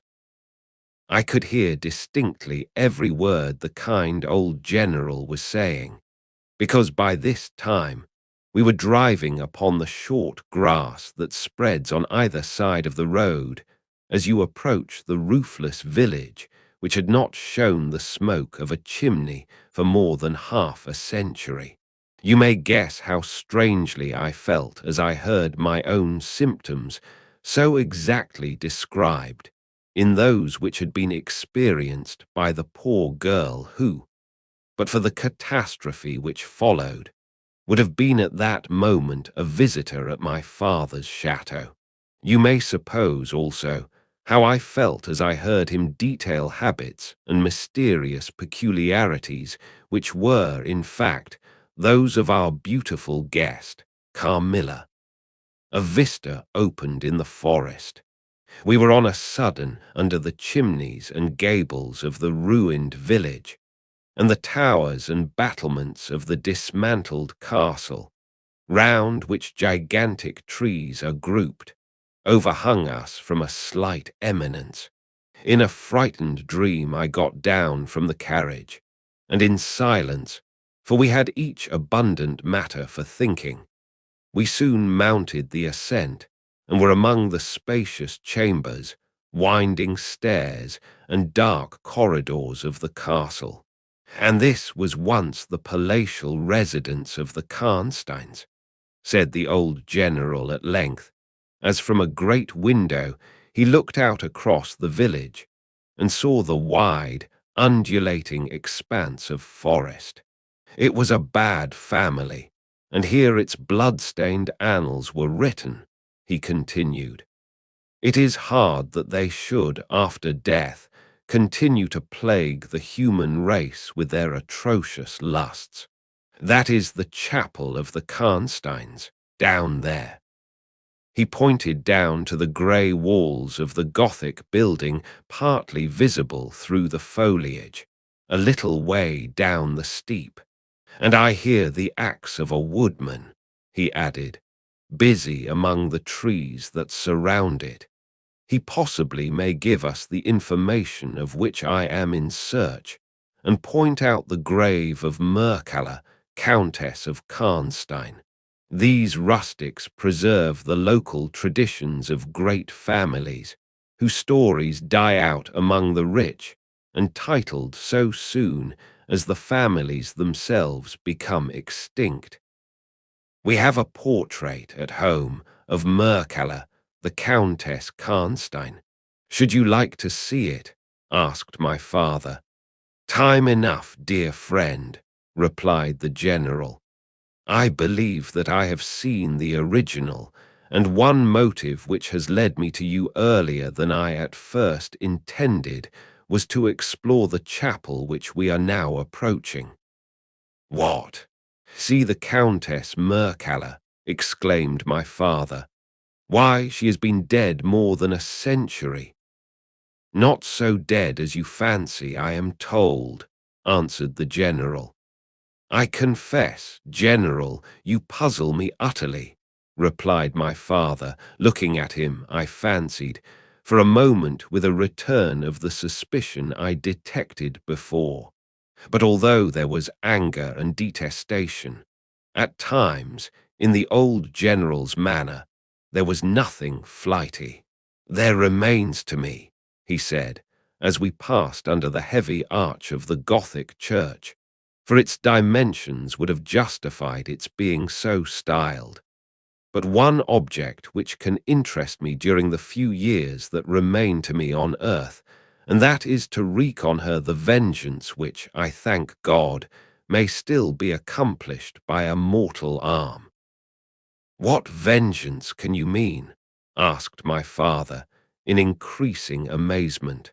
I mean to decapitate the monster, he answered, with a fierce flush, and a stamp that echoed mournfully through the hollow ruin, and his clenched hand was at the same moment raised, as if it grasped the handle of an axe, while he shook it ferociously in the air. What? Exclaimed my father, more than ever bewildered. To strike her head off. Cut her head off. Aye, with a hatchet, with a spade, or with anything that can cleave through her murderous throat. You shall hear, he answered, trembling with rage. And hurrying forward, he said, That beam will answer for a seat. Your dear child is fatigued. Let her be seated, and I will, in a few sentences, close my dreadful story. The squared block of wood, which lay on the grass-grown pavement of the chapel, formed a bench on which I was very glad to seat myself, and in the meantime the general called to the woodman, who had been removing some boughs which leaned upon the old walls, and axe in hand the hardy old fellow stood before us. He could not tell us anything of these monuments, but there was an old man, he said, a ranger of this forest, at present sojourning in the house of the priest, about 2 miles away, who could point out every monument of the old Karnstein family, and for a trifle he undertook to bring him back with him if we would lend him one of our horses in little more than half an hour. "Have you been long employed about this forest?" asked my father of the old man. "I have been a woodman here," he answered in his patois, "under the forester all my days. So has my father before me, and so on, as many generations as I can count up. I could show you the very house in the village here in which my ancestors lived." "How came the village to be deserted?" asked the general. "It was troubled by revenants, sir. Several were tracked to their grave. They're detected by the usual tests, and extinguished in the usual way by decapitation, by the stake, and by burning.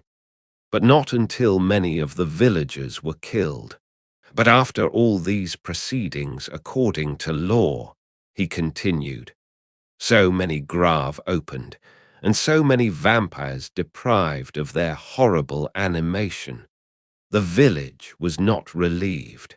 But a Moravian nobleman who happened to be travelling this way heard how matters were, and being skilled, as many people are in his country, in such affairs, he offered to deliver the village from its tormentor. He did so thus. There being a bright moon that night, he ascended, shortly after sunset, the towers of the chapel here, from whence he could distinctly see the churchyard beneath him. You can see it from that window. From this point he watched until he saw the vampire come out of his grave, and place near it the linen clothes in which he had been folded, and then glide away towards the village to plague its inhabitants.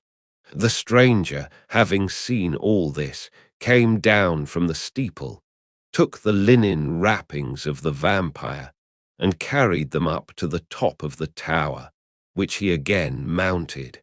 When the vampire returned from his prowlings and missed his clothes, he cried furiously to the Moravian, whom he saw at the summit of the tower, and who, in reply, beckoned him to ascend and take them. Whereupon the vampire, accepting his invitation, began to climb the steeple, and so soon as he had reached the battlements, the Moravian, with a stroke of his sword, clove his skull in twain, hurling him down to the churchyard, whither, descending by the winding stairs, the stranger followed and cut his head off, and next day delivered it and the body to the villagers, who duly impaled and burnt them. This Moravian nobleman had authority from the then head of the family to remove the tomb of Merkala, Countess Karnstein, which he did effectually, so that in a little while its site was quite forgotten. "Can you point out where it stood?" asked the general, eagerly. The forester shook his head and smiled. "Not a soul living could tell you that now," he said. "Besides, they say her body was removed, but no one is sure of that either." Having thus spoken, as time pressed, he dropped his axe and departed, leaving us to hear the remainder of the general's strange story. Chapter Separator XIV. "The meeting, my beloved child," he resumed, "was now growing rapidly worse. The physician who attended her had failed to produce the slightest impression on her disease, for such I then supposed it to be. He saw my alarm and suggested a consultation. I called in an abler physician from Graz. Several days elapsed before he arrived. He was a good and pious, as well as a learned man. Having seen my poor ward together, they withdrew to my library to confer and discuss.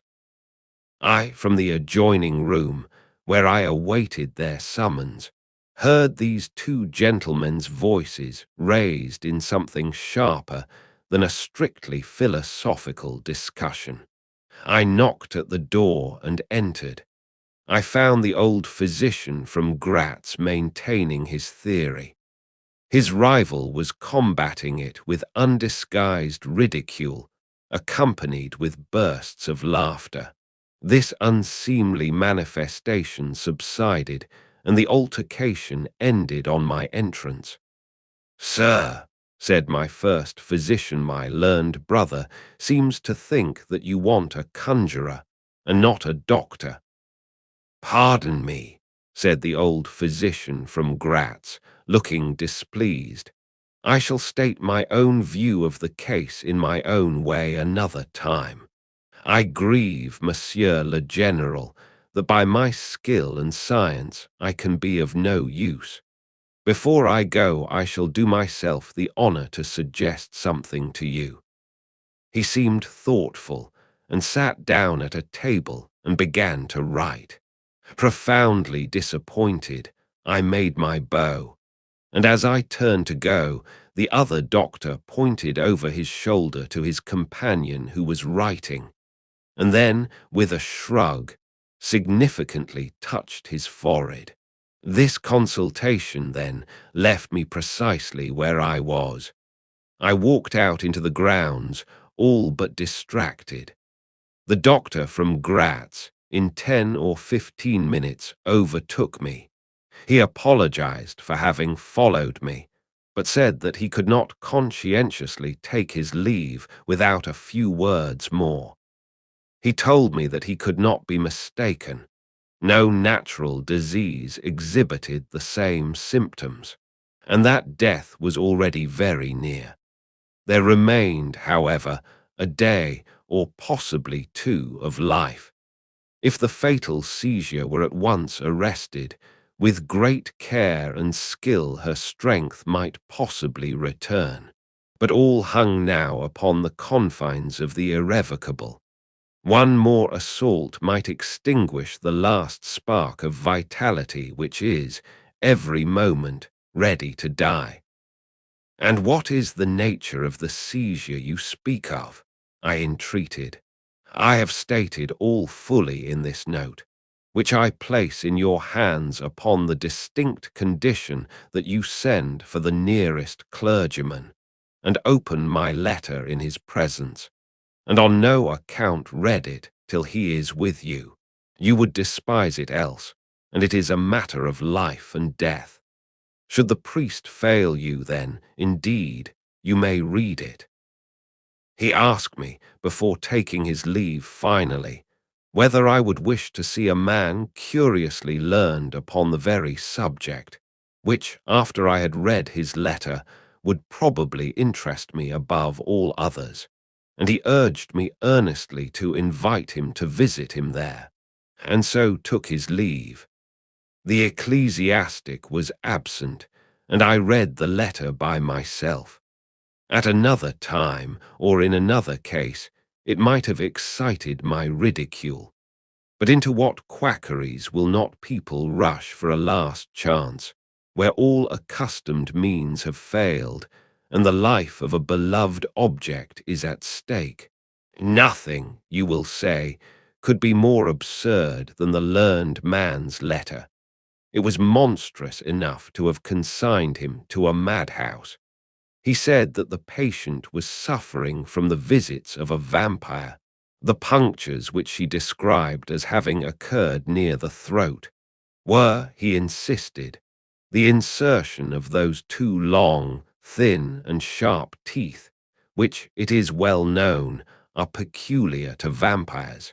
And there could be no doubt, he added, as to the well-defined presence of the small livid mark, which all concurred in describing as that induced by the demon's lips, and every symptom described by the sufferer was in exact conformity with those recorded in every case of a similar visitation. Being myself wholly skeptical as to the existence of any such portent as the vampire, the supernatural theory of the good doctor furnished, in my opinion, but another instance of learning and intelligence oddly associated with some one hallucination.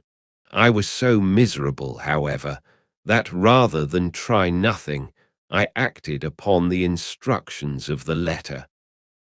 I concealed myself in the dark dressing-room that opened upon the poor patient's room, in which a candle was burning, and watched there till she was fast asleep. I stood at the door, peeping through the small crevice, my sword laid on the table beside me, as my directions prescribed, until a little after 1, I saw a large black object, very ill-defined, crawl, as it seemed to me, over the foot of the bed, and swiftly spread itself up to the poor girl's throat, where it swelled in a moment into a great, palpitating mass. For a few moments I had stood petrified. I now sprang forward with my sword in my hand. The black creature suddenly contracted towards the foot of the bed, glided over it, and standing on the floor about a yard below the foot of the bed, with a glare of skulking ferocity and horror fixed on me, I saw Millarca. Speculating I know not what, I struck at her instantly with my sword, but I saw her standing near the door, unscathed. Horrified, I pursued and struck again. She was gone, and my sword flew to shivers against the door. I can't describe to you all that passed on that horrible night. The whole house was up and stirring. The spectre Millarca was gone, but her victim was sinking fast, and before the morning dawned she died. The old general was agitated. We did not speak to him. My father walked to some little distance and began reading the inscriptions on the tombstones, and thus occupied, he strolled into the door of a side chapel to prosecute his researches. The general leaned against the wall, dried his eyes, and sighed heavily. I was relieved on hearing the voices of Carmilla and Madame, who were at that moment approaching. The voices died away. In this solitude, having just listened to so strange a story, connected, as it was, with the great and titled dead, whose monuments were mouldering among the dust and ivy round us, and every incident of which bore so awfully upon my own mysterious case, in this haunted spot, darkened by the towering foliage that rose on every side, dense and high above its noiseless walls, a horror began to steal over me, and my heart sank as I thought that my friends were, after all, not about to enter and disturb this triste and ominous scene. The old general's eyes were fixed on the ground, as he leaned with his hand upon the basement of a shattered monument. Under a narrow, arched doorway, surmounted by one of those demoniacal grotesques in which the cynical and ghastly fancy of old Gothic carving delights, I saw very gladly the beautiful face and figure of Carmilla enter the shadowy chapel. I was just about to rise and speak, and nodded smiling, in answer to her peculiarly engaging smile, when with a cry, the old man by my side caught up the woodman's hatchet and started forward. On seeing him, a brutalized change came over her features. It was an instantaneous and horrible transformation as she made a crouching step backwards. Before I could utter a scream, he struck at her with all his force, but she dived under his blow and, unscathed, caught him in a tiny grasp by the wrist. He struggled for a moment to release his arm, but his hand opened, the axe fell to the ground, and the girl was gone. He staggered against the wall. His grey hair stood upon his head, and a moisture shone over his face, as if he were at the point of death. The frightful scene had passed in a moment. The first thing I recollect after is Madame standing before me and impatiently repeating again and again the question, "Where is Mademoiselle Carmilla?" I answered at length, "I don't know. I can't tell. She went there." And I pointed to the door through which Madame had just entered, only a minute or two since. But I have been standing there in the passage ever since Mademoiselle Carmilla entered, and she did not return. She then began to call Carmilla through every door and passage and from the windows, but no answer came. She called herself Carmilla, asked the general, still agitated. "Carmilla, yes," I answered. "Aye," he said, "that is Millaka. That is the same person who long ago was called Mircalla, Countess Karnstein. Depart from this accursed ground, my poor child, as quickly as you can. Drive to the clergyman's house and stay there till we come. Begone. May you never behold Carmilla more. You will not find her here." Chapter Separator XV. Ordeal and execution. As he spoke, one of the strangest-looking men I ever beheld entered the chapel at the door through which Carmilla had made her entrance and her exit. He was tall, narrow-chested, stooping, with high shoulders, and dressed in black. His face was brown and dried in with deep furrows. He wore an oddly shaped hat with a broad leaf. His hair, long and grizzled, hung on his shoulders. He wore a pair of gold spectacles and walked slowly with an odd shambling gait, with his face sometimes turned up to the sky and sometimes bowed down towards the ground, seemed to wear a perpetual smile. His long, thin arms were swinging, and his lank hands, in old black gloves ever so much too wide for them, waving and gesticulating in utter abstraction. "The very man!" exclaimed the general, advancing with manifest delight. "My dear Baron, how happy I am to see you. I had no hope of meeting you so soon." He signed to my father, who had by this time returned, and leading the fantastic old gentleman, whom he called the Baron, to meet him, he introduced him formally, and they at once entered into earnest conversation. The stranger took a roll of paper from his pocket and spread it on the worn surface of a tomb that stood by. He had a pencil case in his fingers, with which he traced imaginary lines from point to point on the paper, which from their often glancing from it, together at certain points of the building, I concluded to be a plan of the chapel.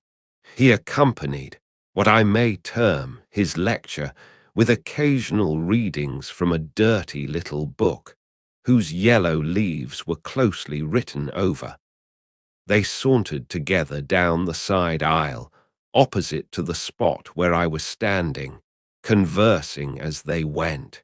Then they began measuring distances by paces, and finally they all stood together, facing a piece of the side wall, which they began to examine with great minuteness, pulling off the ivy that clung over it, and rapping the plaster with the ends of their sticks, scraping here and knocking there.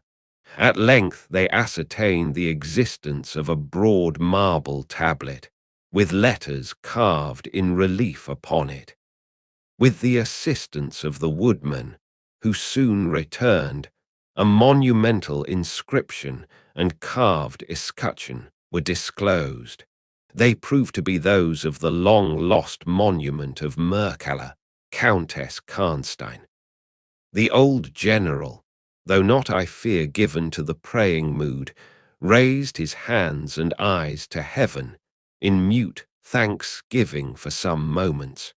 "Tomorrow," I heard him say, "the commissioner will be here, and the inquisition will be held according to law." Then, turning to the old man with the gold spectacles, whom I have described, he shook him warmly by both hands and said, "Baron, how can I thank you? How can we all thank you? You will have delivered this region from a plague that has scourged its inhabitants for more than a century. The horrible enemy, thank God, is at last tracked." My father led the stranger aside, and the general followed. I know that he had led them out of hearing, that he might relate my case, and I saw them glance often quickly at me as the discussion proceeded. My father came to me, kissed me again and again, and leading me from the chapel said, "It is time to return, but before we go home, we must add to our party the good priest, who lives but a little way from this, and persuade him to accompany us to the Schloss." In this quest we were successful, and I was glad, being unspeakably fatigued when we reached home. But my satisfaction was changed to dismay on discovering that there were no tidings of Carmilla. Of the scene that had occurred in the ruined chapel, no explanation was offered to me, and it was clear that it was a secret which my father, for the present, determined to keep from me. The sinister absence of Carmilla made the remembrance of the scene more horrible to me. The arrangements for the night were singular. 2 servants and Madame were to sit up in my room that night, and the ecclesiastic with my father kept watch in the adjoining dressing-room. The priest had performed certain solemn rites that night, the purport of which I did not understand any more than I comprehended the reason of this extraordinary precaution taken for my safety during sleep. I saw all clearly a few days later.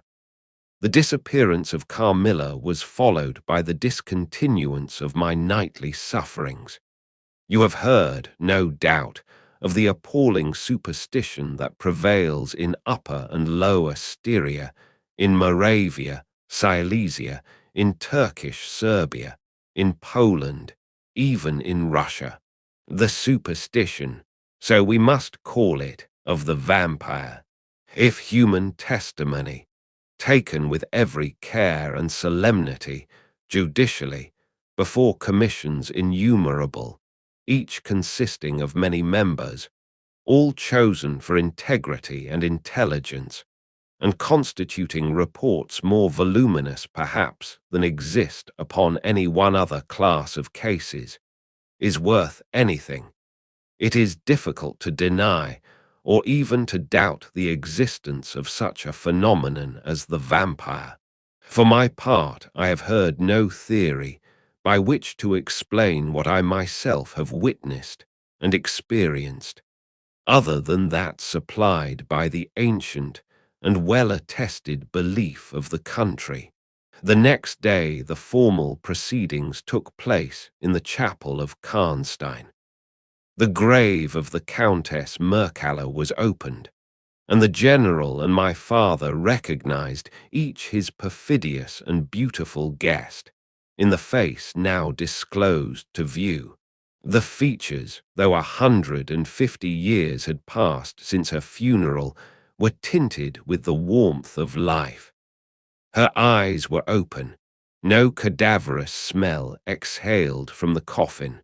The two medical men, one officially present, the other on the part of the promoter of the inquiry, attested the marvelous fact that there was a faint but appreciable respiration and a corresponding action of the heart. The limbs were perfectly flexible, the flesh elastic, and the leaden coffin floated with blood in which to a depth of 7 inches the body lay immersed. Here, then, were all the admitted signs and proofs of vampirism. The body, therefore, in accordance with the ancient practice, was raised, and a sharp stake driven through the heart of the vampire, who uttered a piercing shriek at the moment, in all respects such as might escape from a living person in the last agony. Then the head was struck off, and a torrent of blood flowed from the severed neck. The body and head was next placed on a pile of wood and reduced to ashes, which were thrown upon the river and borne away, and that territory has never since been plagued by the visits of a vampire. My father has a copy of the report of the Imperial Commission, with the signatures of all who were present at these proceedings, attached in verification of the statement. It is from this official paper that I have summarized my account of this last shocking scene. Chapter separator, XVI. Conclusion. I write all this you suppose with composure, but far from it. I cannot think of it without agitation. Nothing but your earnest desire so repeatedly expressed could have induced me to sit down to a task that has unstrung my nerves for months to come, and re-induced a shadow of the unspeakable horror which years after my deliverance continued to make my days and nights dreadful, and solitude insupportably terrific. Let me add a word or two about that quaint Baron Vordenberg, to whose curious lore we were indebted for the discovery of the Countess Mercaller's grave. He had taken up his abode in Graz, where, living upon a mere pittance, which was all that remained to him of the once princely estates of his family, in Upper Styria, he devoted himself to the minute and laborious investigation of the marvelously authenticated tradition of vampirism. He had at his fingers ends all the great and little works upon the subject. Magia post huma, phlegon de mirabilibus, Augustinus de cura pro mortuis, Philosophici et Christiani cogitations de vampiris, by John Christopher Hienberg, and 1,000 others, among which I remember only a few of those which he lent to my father. He had a voluminous digest of all the judicial cases, from which he had extracted a system of principles that appear to govern, some always, and others occasionally only, the condition of the vampire. I may mention in passing that the deadly pallor attributed to that sort of revenants is a mere melodramatic fiction. They present, in the grave, and when they show themselves in human society, the appearance of healthy life. When disclosed to light in their coffins, they exhibit all the symptoms that are enumerated, as those which proved the vampire life of the long-dead Countess Karnstein. How they escape from their grave and return to them for certain hours every day, without displacing the clay or leaving any trace of disturbance in the state of the coffin or the cerements, has always been admitted to be utterly inexplicable. The amphibious existence of the vampire is sustained by daily renewed slumber in the grave. Its horrible lust for living blood supplies the vigor of its waking existence. The vampire is prone to be fascinated with an engrossing vehemence, resembling the passion of love by particular persons.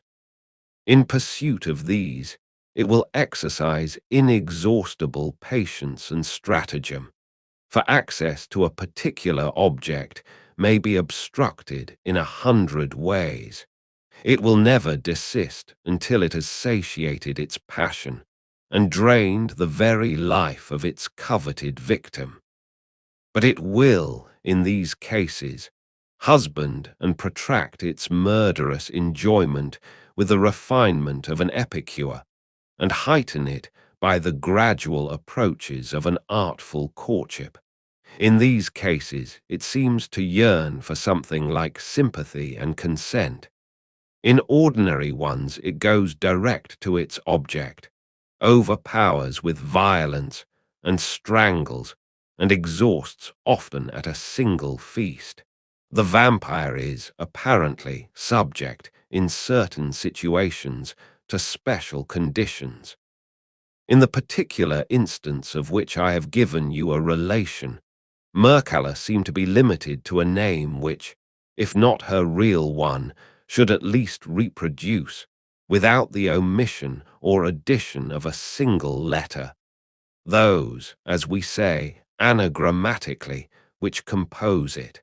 Carmilla did this. So did Millarca.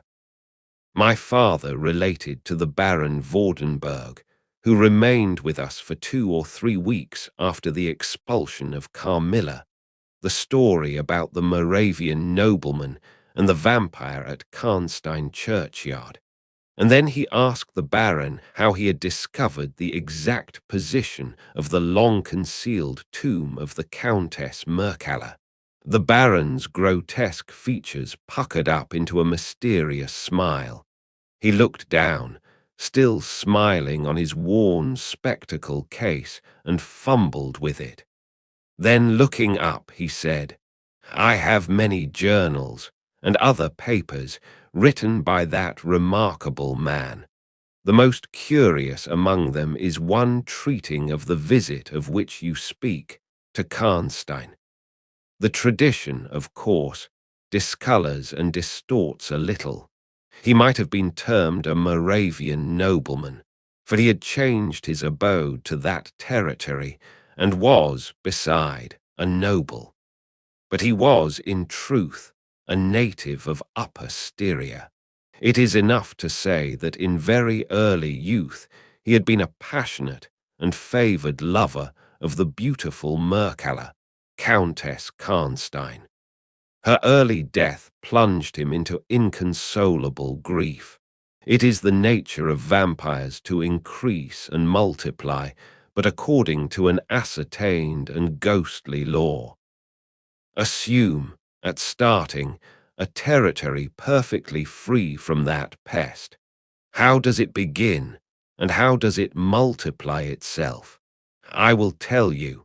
A person more or less wicked puts an end to himself. A suicide, under certain circumstances, becomes a vampire. That spectre visits living people in their slumbers. They die, and almost invariably in the grave develop into vampires. This happened in the case of the beautiful Mircalla, who was haunted by one of those demons. My ancestor, Vordenberg, whose title I still bear, soon discovered this, and in the course of the studies to which he devoted himself, learned a great deal more. Among other things, he concluded that suspicion of vampirism would probably fall, sooner or later, upon the dead countess, who in life had been his idol. He conceived a horror, be she what she might, of her remains being profaned by the outrage of a posthumous execution. He has left a curious paper to prove that the vampire, on its expulsion from its amphibious existence, is projected into a far more horrible life, and he resolved to save his once beloved Mircalla from this. He adopted the stratagem of a journey here, a pretended removal of her remains, and a real obliteration of her monument. When age had stolen upon him, and from the veil of years he looked back on the scenes he was leaving, he considered, in a different spirit, what he had done, and a horror took possession of him. He made the tracings and notes which have guided me to the very spot, and drew up a confession of the deception that he had practiced. If he had intended any further action in this matter, death prevented him, and the hand of a remote descendant has, too late for many, directed the pursuit to the lair of the beast. We talked a little more, and among other things he said was this: one sign of the vampire is the power of the hand. The slender hand of Mircalla closed like a vice of steel on the general's wrist when he raised the hatchet to strike. But its power is not confined to its grasp. It leaves a numbness in the limb it seizes, which is slowly, if ever, recovered from. The following spring my father took me a tour through Italy. We remained away for more than a year. It was long before the terror of recent events subsided, and to this hour the image of Carmilla returns to memory with ambiguous alternations. Sometimes the playful, languid, beautiful girl, sometimes the writhing fiend I saw in the ruined church, and often from a reverie I have started, fancying I heard the light step of Carmilla at the drawing-room door. Other books by J.